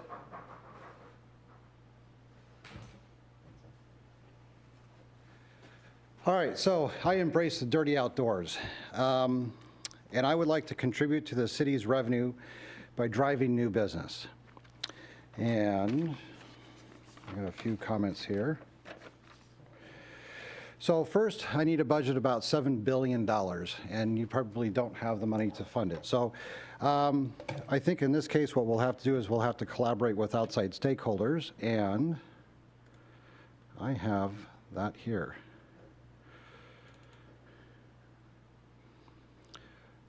All right, so as far as the outdoors vision that I have with the MBO is that we actually have the assets already here. So in terms of an outdoor gateway, we provide hiking, parasailing, we have Lake Sammamish State Park, we have canoeing, kayaking, fishing, we have theater, we have camping, hiking, restaurants, art festivals, salmon days, concert on the greens. We have stakeholders such as nonprofits like Evergreen Mountain Bike Alliance, who's actually actively building trails in our area for mountain biking. And their growth in 2014 was 500K is what they actually brought in, 900K in 2015, and 2.3 million in 2017. They are growing, they are very active, and they are actually the trail builders for Tiger Mountain, Olali State Park, Raging River. They're building a bike park in North Bend, and they're building a bike park here in Issaquah, up in the Highlands. Tiger Mountain, actually, it's not 13K acres. I don't know how much, that's a misprint. But at any rate, on a parking, on a non-summer work day is 25% full. On a summer work day is 50 to 75%. And all season, on a weekend, is between 90 to 125% capacity. As far as demographic goes, mountain bikers appear to be mostly in their 30s to 60s, engineering, medical specialties, usually mid-level management, small business owners. Basically, the point that I'm making here is that they have money to spend. Duthie Hill Bike Park, we all know where that is, but it's also in King County. It's next to us. It's 103 acres. It's family fun for families at all levels of skill and as far as mountain bike capabilities. Stats. So outdoor recreation contributes to the state of Washington and is growing. 2017, $21 billion in sales in the state of Washington. 3.1 billion is bicycle related, or 12%. In the King County, 5.4 billion is the revenue. 310 million of that was tax revenue. 40 million is in bike-related revenue. And this is all from Evergreen Mountain Bike Alliance. This is a map of the I-90 corridor. And when I say outdoor gateway, we are basically, would be working probably in partnership with North Bend and Snoqualmie. I've already reached out to the mayor, Matt Larson, and he is definitely interested in working with us. I have not yet been able to reach North Bend or Maple Valley mayors. I have connections with the Department of Natural Resources, Rails to Trails, Evergreen Mountain Bike Alliance, King County Parks, Washington State Parks, Mountain to Sound Greenway, Seattle Paragliding. All these people I have connections with, and they are all very, very interested in what we are going to be doing moving forward. LTAC is for tourism only. Sales tax from outside, from tourist activities, weekend destination, base camping, the dirty outdoors would be a self-sustaining business model. We have all these resources we are not leveraging. We don't have to build them, they're already here. Stakeholders are managing these resources for us, and some of these stakeholders are actually the businesses like Seattle Paragliding down the street. They pay taxes into us, they bring people into our community, and these people spend at our restaurants, they may stay in our hotels, and as far as hotel capacity, there's a lot of workers that actually come into Seattle and have absolutely nothing to do on the weekends. They don't know what to do. And so if we tell them, hey, we have an opportunity in Issaquah, they will come because there's absolutely no one else doing it for them. As far as, let's see, if the state moves forward with the reestablishment of the tourism fund, we would be promoting the use of their state parks, which would please state stakeholders and possibly give us more grants and funding. Okay. And the benefit to local residents is that it will encourage citizens to embrace a healthy outdoor leisure lifestyle and recreate. And I'm going to go through here. So this is Iron Horse and Tiger Mountain. And as you can see, there are lots and lots of people that are actually using this. We have clubs, scouts, Girl Scouts, family fun days that actually use Iron Horse by the thousands. We have vendors that come into our region. Some of them are actually local based. We have Tiger Mountain, which actually is in itself probably one of the best mountain biking experiences within the western United States outside of Moab and Whistler. And I've mountain biked almost the entire western area, and this is by far the best place. This is a dreamland.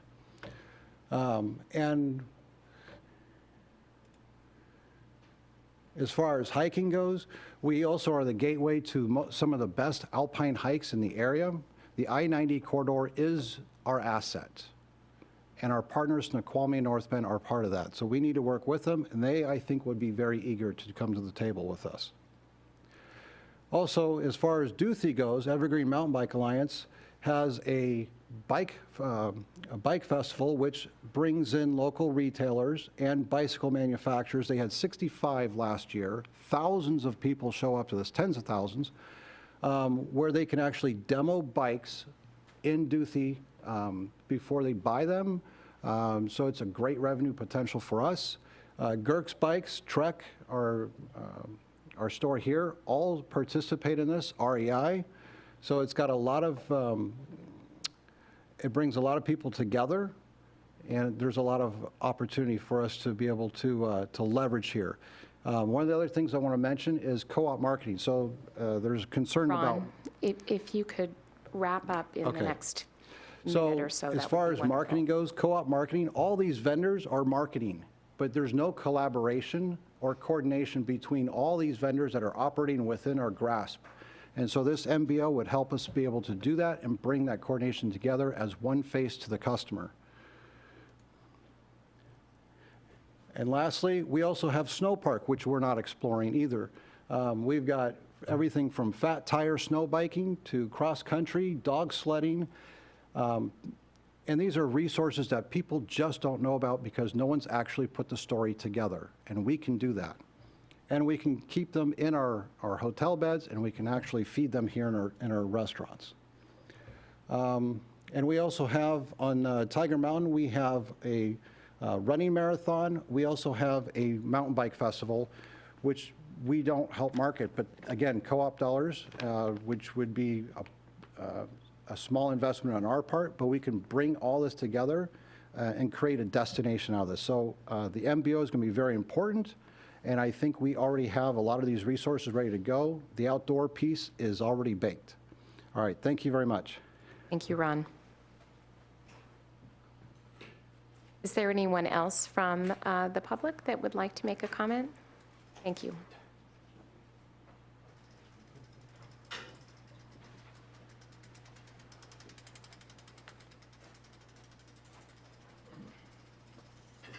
Well, I'm glad I followed him rather than was ahead of him. I don't have a bike.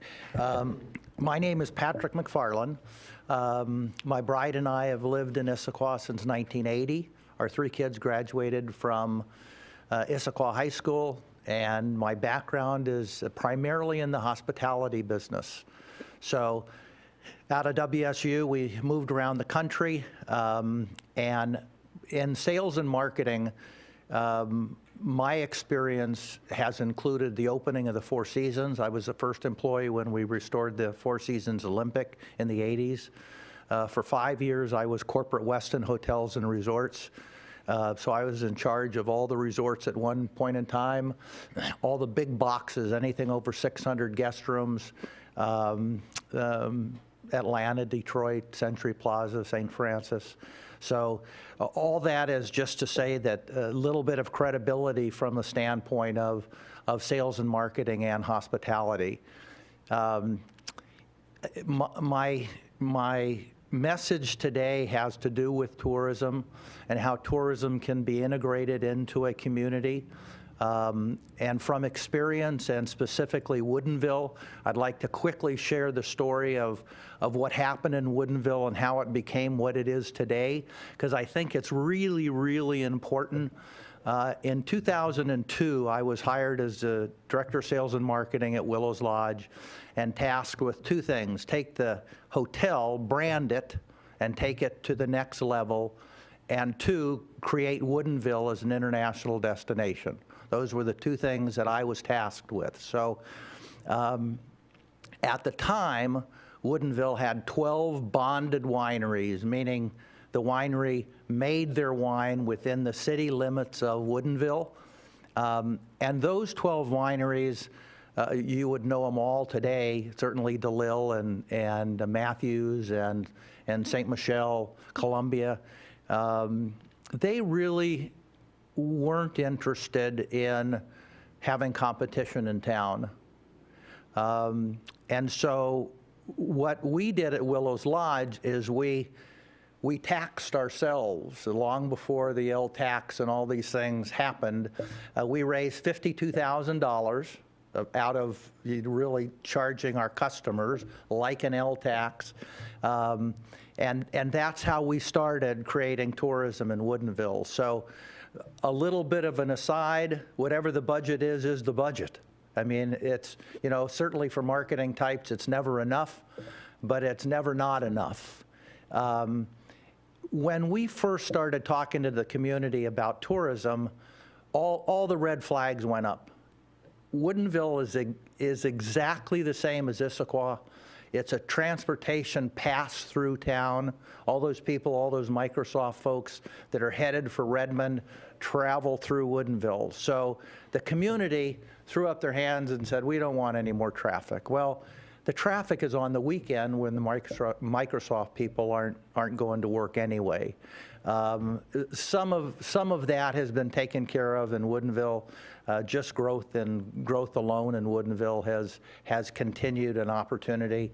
But the community at the time, I wrote the first marketing plan, and every marketing plan following that, we visioned what Woodinville we wanted it to be. And I took all that information to the council and to the mayor. And at the time, there were folks that were trying to get the council to fund tennis courts because that was obviously tourism. Obviously, it wasn't. So we began the process of educating people as to what tourism is. Now, I'm a Roger Brooks type. I'm a marketing type. And I can assure you, Paul is correct, that tourism is not heads and beds. I mean, that's what the hotel industry created because they were the funders. Tourism has to do with the community. And tourism has to do with the community sharing its assets with people from outside the community to come in and enjoy those things we all are very, very proud of here in Issaquah.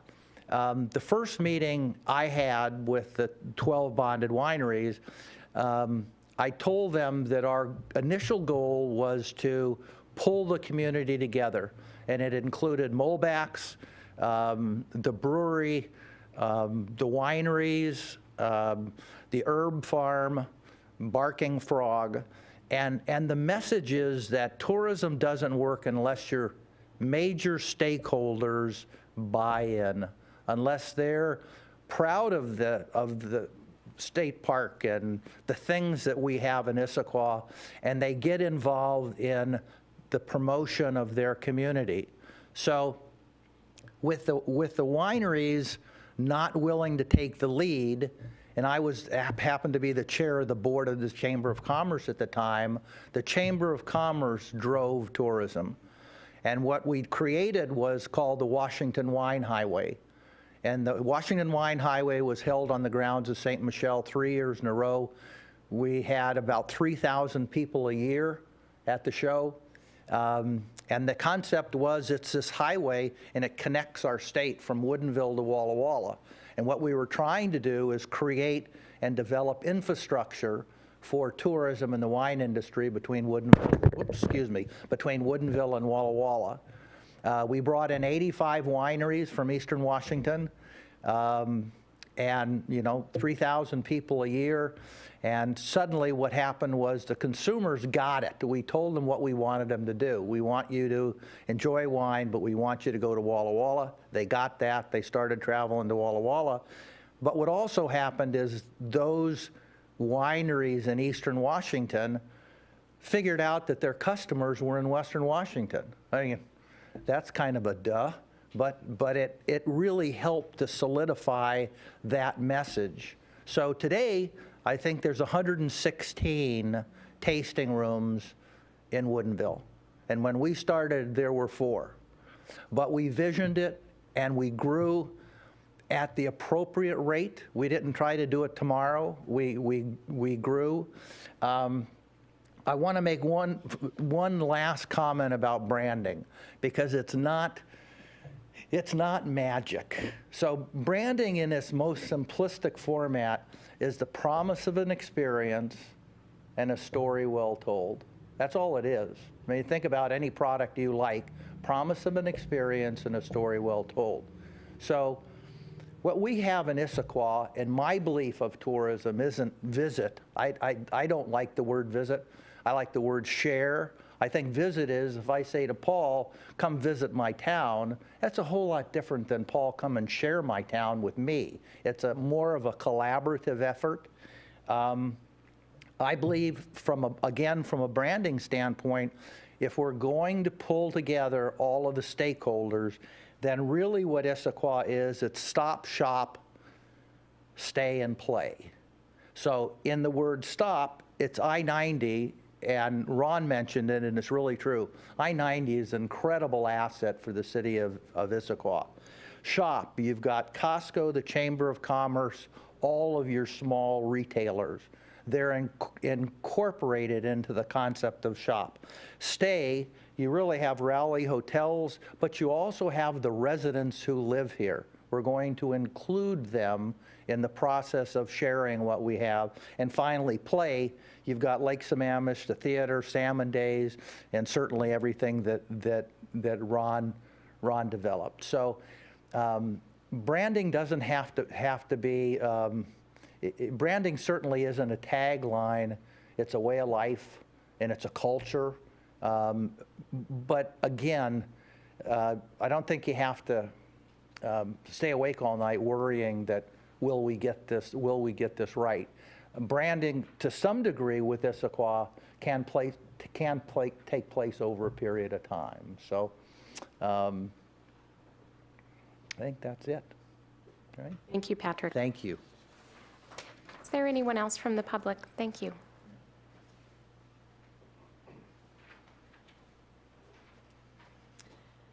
Good evening. I'm Gayla Gutierrez. I'm a resident of Issaquah and also work for the Downtown Issaquah Association as the administrative manager.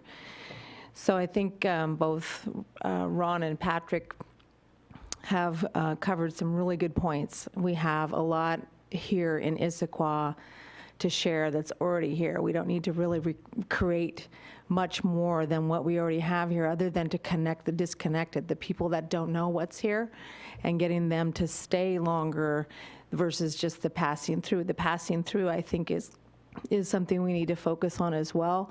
But there's Seattle, there's lots of tourism around the areas, and like, when you think about some of the outlying areas, Snoqualmie, North Bend, Fall City, people going up to recreate up at the pass and stuff, where do they stay?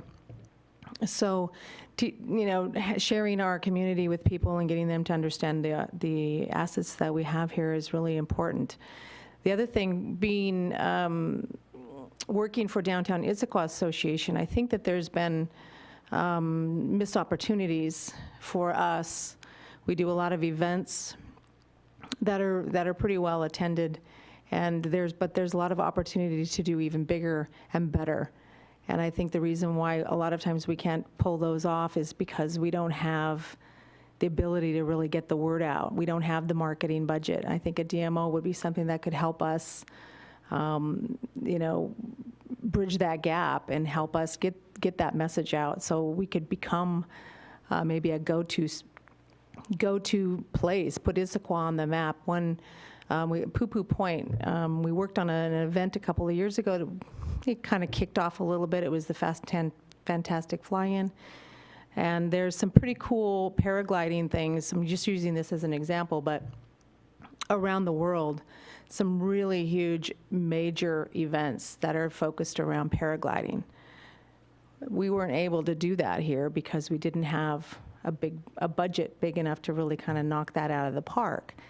But that's the kind of thing that would bring people globally, not just from 50 miles away or across the state, but it really could be a big thing for our community. So I don't even know how many of those types of paragliding places are even in the nation, but I don't think there's a whole lot. So anyway, that's just an example, but I think that there is a lot of assets here. There's a lot of opportunities that I think we could capture, and I think it would really be great for business and economic vitality and growth and sharing our amazing city here.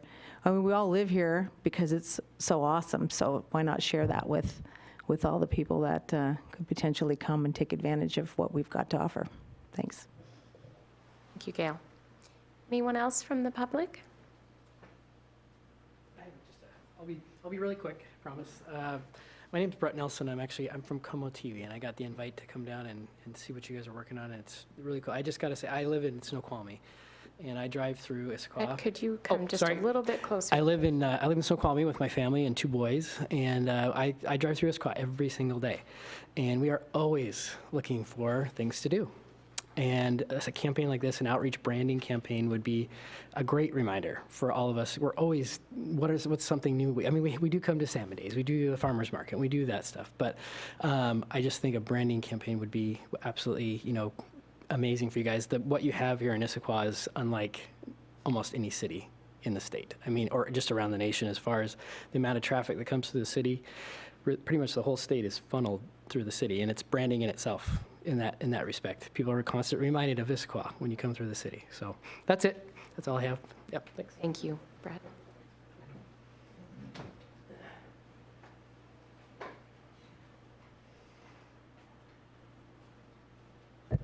Can everyone hear me?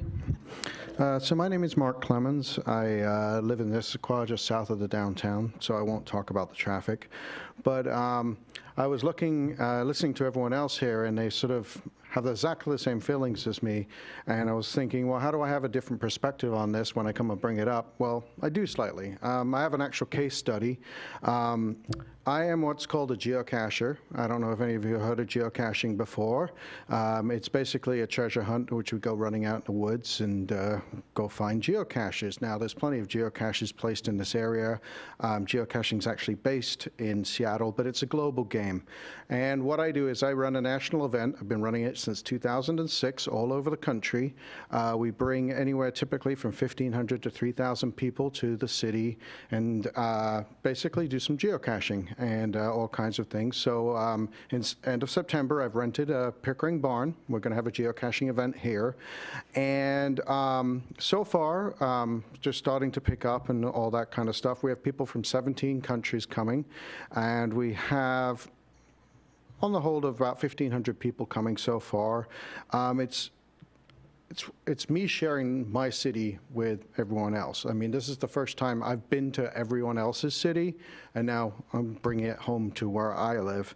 And I've kind of been planning this event for 6 months and looking around at partnerships and working individually and working with the hotels and all the different places in the area.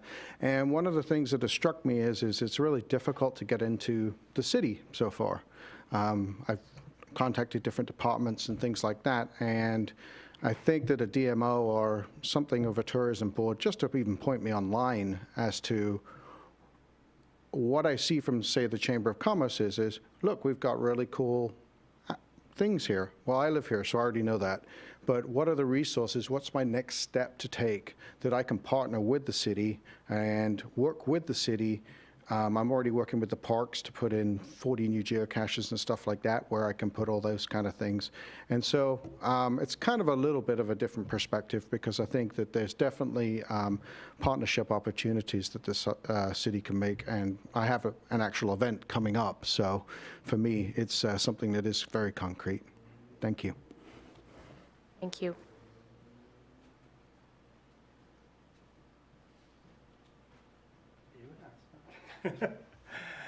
Hi, I'm Frank Stillwagner. I am the Director of Development at Village Theater, and I was asked to come down and talk in support of putting together this organization. For those who don't know, Village Theater is actually the largest regional theater in the state of Washington, meaning we are larger than the Seattle Rep, Act Theater.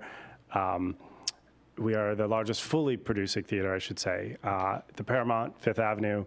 Paramount is presenting house. Fifth Avenue does a mix of presenting and producing. They have the advantage of being in the city of Seattle. We have the advantage of being in Issaquah and also in Everett. We serve over 200,000 patrons annually just on our main stage, not to mention the 57,000 students and families that we serve through our youth education programs. We have 247 days of programming. We're bringing people here 247 days. They're not just coming from Issaquah. They're not just coming from Bellevue. They're coming from Seattle. They're coming from 50 miles away because they're coming to see world-class theater in Issaquah. And I think when you put the outdoors together and the arts, geocaching, everything that Issaquah has to offer, I think there needs to be a way to bring it all together, consolidate it all together, and to put the message out there that we're here for those who don't know, and for those who know, that they can be very proud about what is offered here. And I'm just here to speak in support. Thanks. Thank you very much. Anyone else from the public that would like to make a comment? Anyone else? Okay, great. I'm going to go back to council, and does anyone else have a comment or a question regarding this?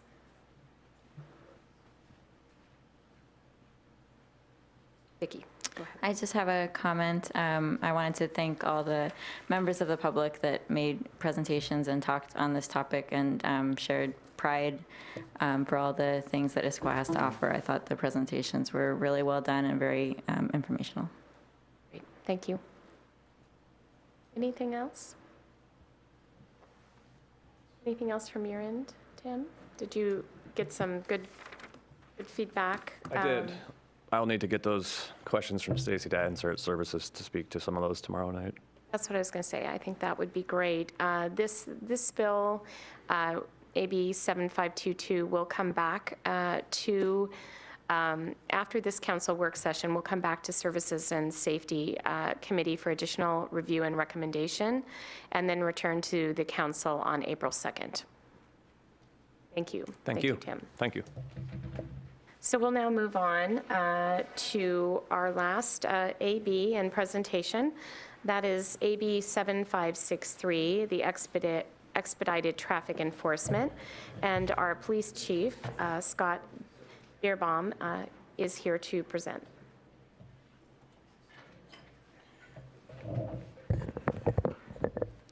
Thank you, Council. Again, Chief Scott Bierbaum with the Issaquah Police Department, here to talk about a follow-on conversation from the February 20th council meeting when we were discussing about police staffing and traffic enforcement. During that meeting, we had a conversation about expediting the impact of traffic enforcement within our community while we were waiting for staffing to be fully implemented in the spring of 2019. With that being said, there was an interest of having a review of how we can obtain some of our outcomes of addressing that traffic enforcement. So we've come back with you with a couple of alternatives to address that expedited enforcement. What we've come back with is a few different alternatives, but one of the main alternative is a limited pilot project of about 3 months of enhanced traffic enforcement. specifically focused in the kind of the downtown core south of I-90 along State Route 100, Front Street, and Gilman, utilizing a mixture of overtime with the current IPD staff and contracting services with Washington State Patrol. This enhanced enforcement would be really focused on certain driving behaviors that impacted our mobility within our community, from things like blocking the box, improper turns, crosswalk violations, and of course distracted driving. Those are all of the different kind of behaviors that we've received feedback from our community members and also officer observations on what is impacting our traffic flow through our community. And again, this is going to be focusing, we want to focus on the downtown core for this period of time, specifically kind of during the morning and the evening commute hours. Leading up to this and during and after the pilot project, we're recommending the use of peak democracy to get that feedback from the community members to see what their observations and opinions are of some of these locations, and to see what kind of an impact this enhanced enforcement has also within those areas that they are utilizing. We also want to gather that information at the end to see if we've had a visual impact for our commuters as well. Ultimately, we want to come back to council and provide that feedback on what kind of impact we have had through the amount of hours of enforcement, traffic stops, and violation types, and then, of course, also that feedback that we receive from our community members during this. Once we have that chance to come back with that 3-month pilot project, then we'd make a determination whether or not this is something that council would like to pursue further. And here is the, go ahead. You said once the pilot project was done and the post-project peak democracy survey was done, then there would be an opportunity for council to determine whether it wanted to pursue further. What do you mean by that? Because it sounds like, do we want to continue to pay extra officers to continue traffic enforcement? Correct. So I apologize, I'll reframe that. What we'd like to do is we'd like to evaluate the effectiveness of that program on what kind of behaviors we've seen before and after this enhanced enforcement. So getting that feedback from the community members, also seeing if we are having a difference in observations by the officers that are performing those enhanced enforcement activities. We would then present the data back to council to see if this is a program, well, one, that you guys are going to make a decision on whether or not you want to engage in this. And then afterwards, you would get the feedback of the report back of the data of how many stops and what kind of impact it has had, and make a determination if council has an interest in pursuing additional enhanced enforcement on this, or if we want to pursue other options. But when the department is fully staffed, so I'm a little bit confused. So I apologize. This is an interim. Okay. The intent of this is to get us through to that spring of 2019, because if, and I'll refresh memory for you and also for the public, during our conversation on February 20th for the additional staffing for the police department of the 3 positions, if we are hiring, in our hiring process, to get up to full staff, to get those positions up and operating, we are looking at potentially the spring of 2019 for those 3 staff members, in particular the 2 additional traffic officers, to have them up and running and doing this additional enforcement. So this pilot project is an interim to help us bridge that gap from the time from now until then, if there's an interest in having that additional enforcement sooner than later. Thank you. So what we have before you in this graph is the basically breakdown of the alternatives presented to council. What we are recommending is the 1A on the top row of 3 shifts per week. And what that basically says is there's about 6 hours in a shift of enforcement, and we would recommend doing it three days a week, mixed throughout the week, moving around the times and the specific dates based on some of the data that we collect at the beginning of the program, and then as we're getting the feedback and seeing how much of an impact it has.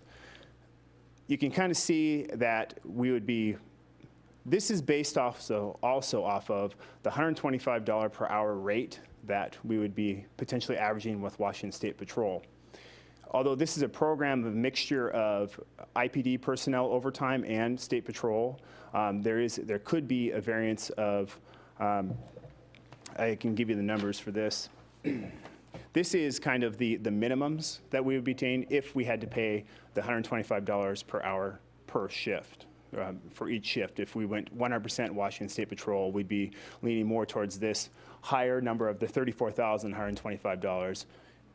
Able to obtain 39 shifts for about 234 hours of emphasis with about 702 traffic stops, averaging about 3 stops per hour. And that's taking into account the time it takes to observe a violation, to stop somebody, find somebody to pull them over safely, go up, contact them, have a discussion with them of telling them what they just did, collect their information, go back to your vehicle, and make a determination if a citation is issued, then recontact the driver. So that's all factored into it. So that's how it comes up to about the 3 citations or 3 traffic stops per hour.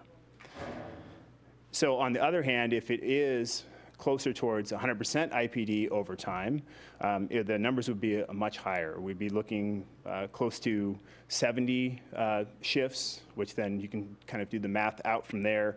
We would see closer to 1,200 traffic stops. And that's if that was 100% IPD overtime as opposed to the 100% Washington State Patrol.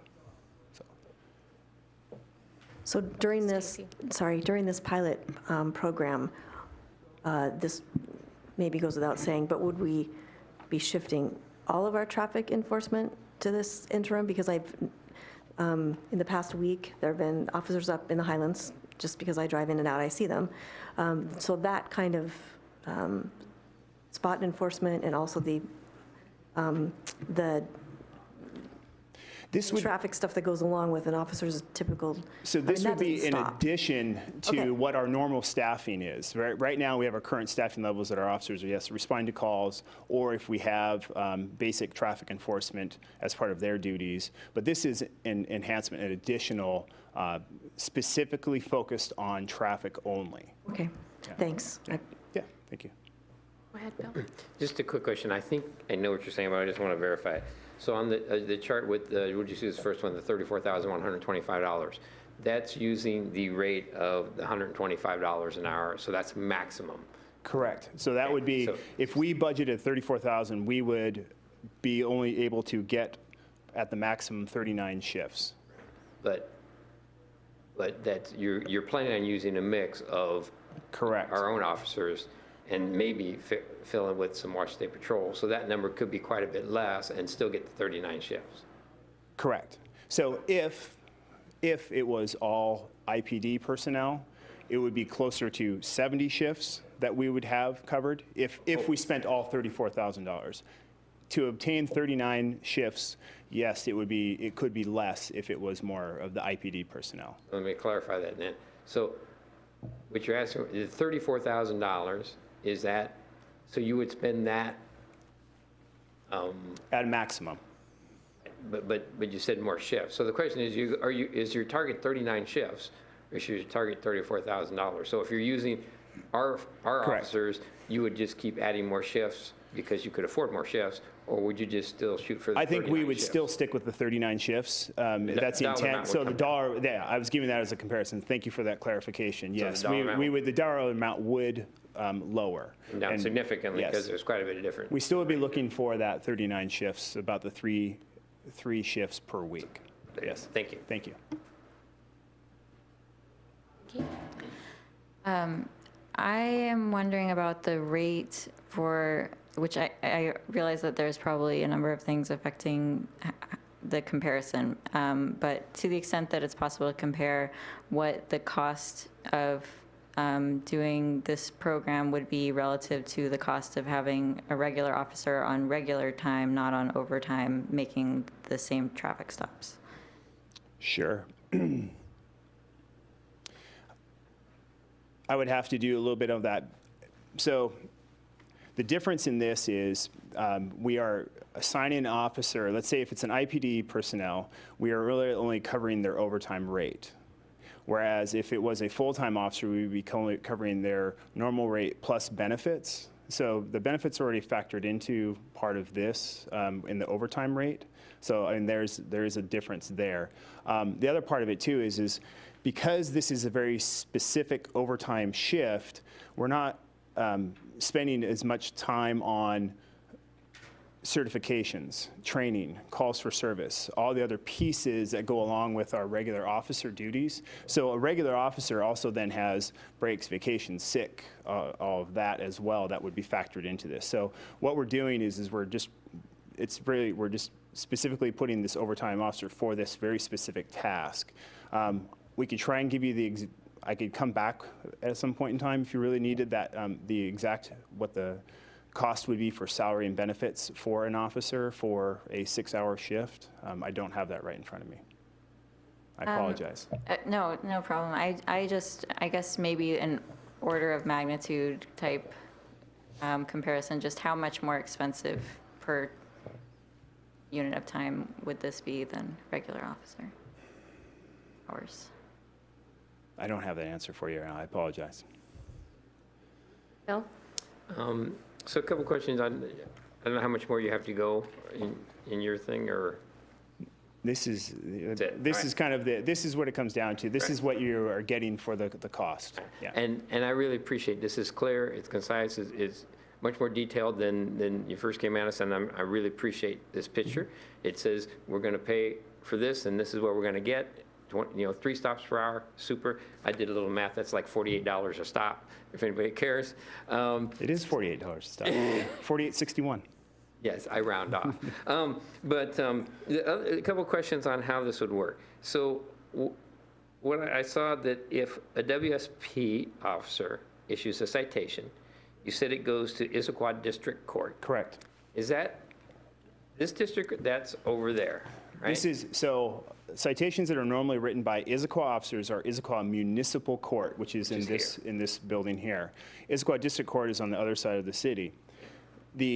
Any citation that is written by a state trooper is all fines, forfeitures go to the state directly. None, of course, would remain within the city.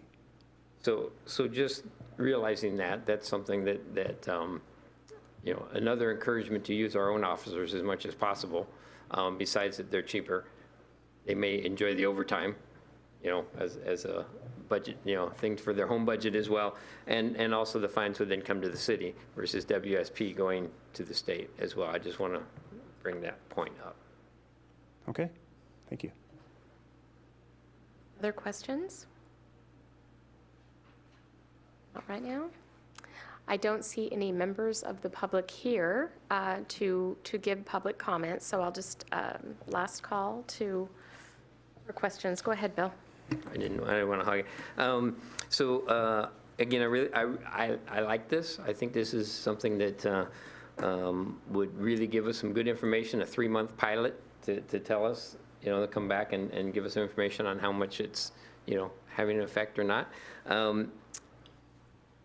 You did mention the fact that it'd be focused on south of I-90. So I'm assuming that's like a focus and emphasis, but it wouldn't be limited to just that, or are you talking really limited? Because when you get on, all those intersections on the, as they roll to the north side of I-90, all play in together a whole bunch. And so, I'm just questioning on that emphasis or only. We really want to have them only stay on in this focus area of south of I-90. That was the intent of this, is to focus on the major intersections along Front Street, State Road 900 in Northwest Gilman, and Newport as well. Those are our main kind of thoroughfares south of I-90. And why was that going to be a sole thing? Those are the majority of the kind of the concerns that we've heard first regarding some of our traffic flow, specifically kind of in the commuting hours. Obviously, once we evaluate that and we get the feedback from the peak democracy, that could also be in consideration for if there's a determination to further this or to apply it to other locations, then that would be a part of that conversation. Thank you. Thank you. I had a question about the peak democracy. So that was mentioned in this context, but it seems to me that it could be used in more general context, and so I wondered if there are plans to use it for other police-related matters. Well, I know the city has used it for various projects and will continue to use it for other projects. And for specifically for police matters, is that what you said, or just for other? We have not. We wanted to utilize it for this specific one as a pilot project to see kind of how it would work, and we can get some feedback on that as well.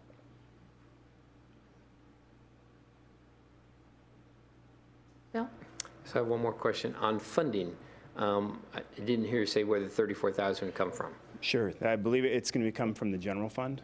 So that's okay, but I would like to see that come from that special fund we're setting aside from the fines from our 2nd Street traffic light that we set aside, that's supposed to go towards traffic, so forth. So I would think let's consider using that fund. As to my knowledge, that money's been set aside. It hasn't been used at all yet, to my knowledge.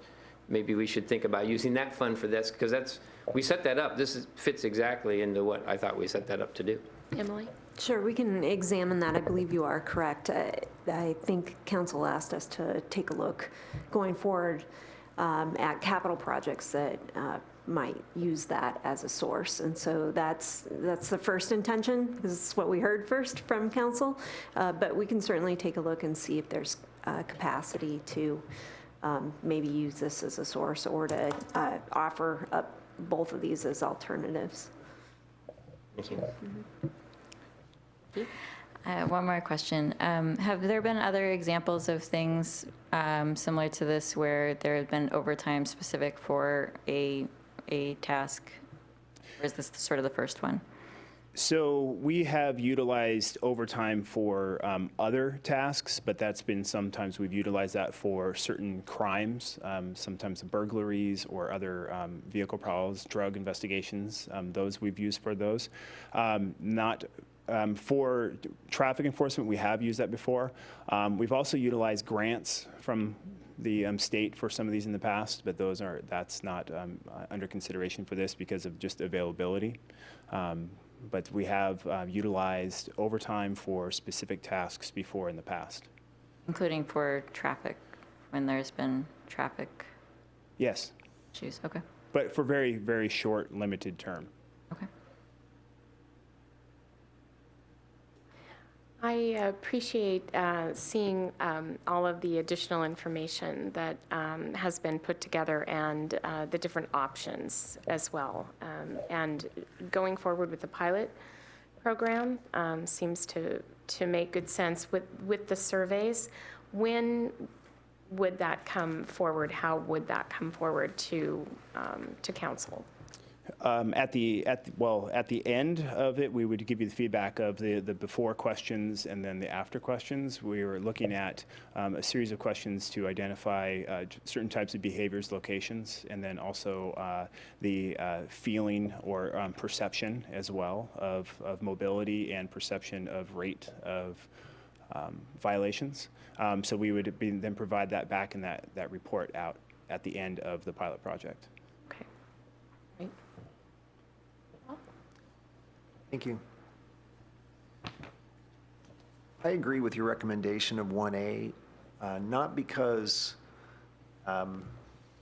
because I believe that that is adequate to help us get empirical data, to help us measure the magnitude of the problem. It's all just linear, so we could add more people, more shifts, and do it longer. Though that would have, assuming the problem is really there and we can enforce more and make an improvement. If we did it longer, obviously, there'd be more improvement. But I'm more interested in getting some empirical data back and allow us then to consider an updated proposal, perhaps, on what to do to fill the gap until the full staff is on hand. Chris. Scott, I just wanted to commend you and your team for the way you presented this data. I know Bill has mentioned it a couple times looking at it, but this is really well done. You've put up all the factors, you've given us the data. It's very clear to understand. It presents their choices in a way that we can rationally and intelligently evaluate them. So, you know, hats off to you and the team, because this is great work. And one more comment, just because we've talked about this and we talked about cameras and so forth, and my belief that our goal here is to change driver behavior. It's not to issue citations, it's to change driver behavior. That happens so off of what people see. And for every time that officer has someone pulled over and the lights are going and people are driving by, that's where you're gonna start changing behavior. Excuse me, where people see that. And all of a sudden, for 3 months, if all of a sudden people see a lot of that, that carries, I think, for quite a bit of time. Of course, if you stop too long, then it changes back, right? But I think that's the kind of thing we're looking for, and I really want to see the data on this, because I think it's going to be significant when all of a sudden people are seeing those folks pulled over and they go, well, what's that person pulled over for? Changes behavior very, very quickly. So thank you, and I love your presentation. Any other questions or comments? Okay. Thank you, Chief. Thank you. Appreciate the information. With that, we have reached our last item, so there being no further business, the meeting is adjourned at 8:55.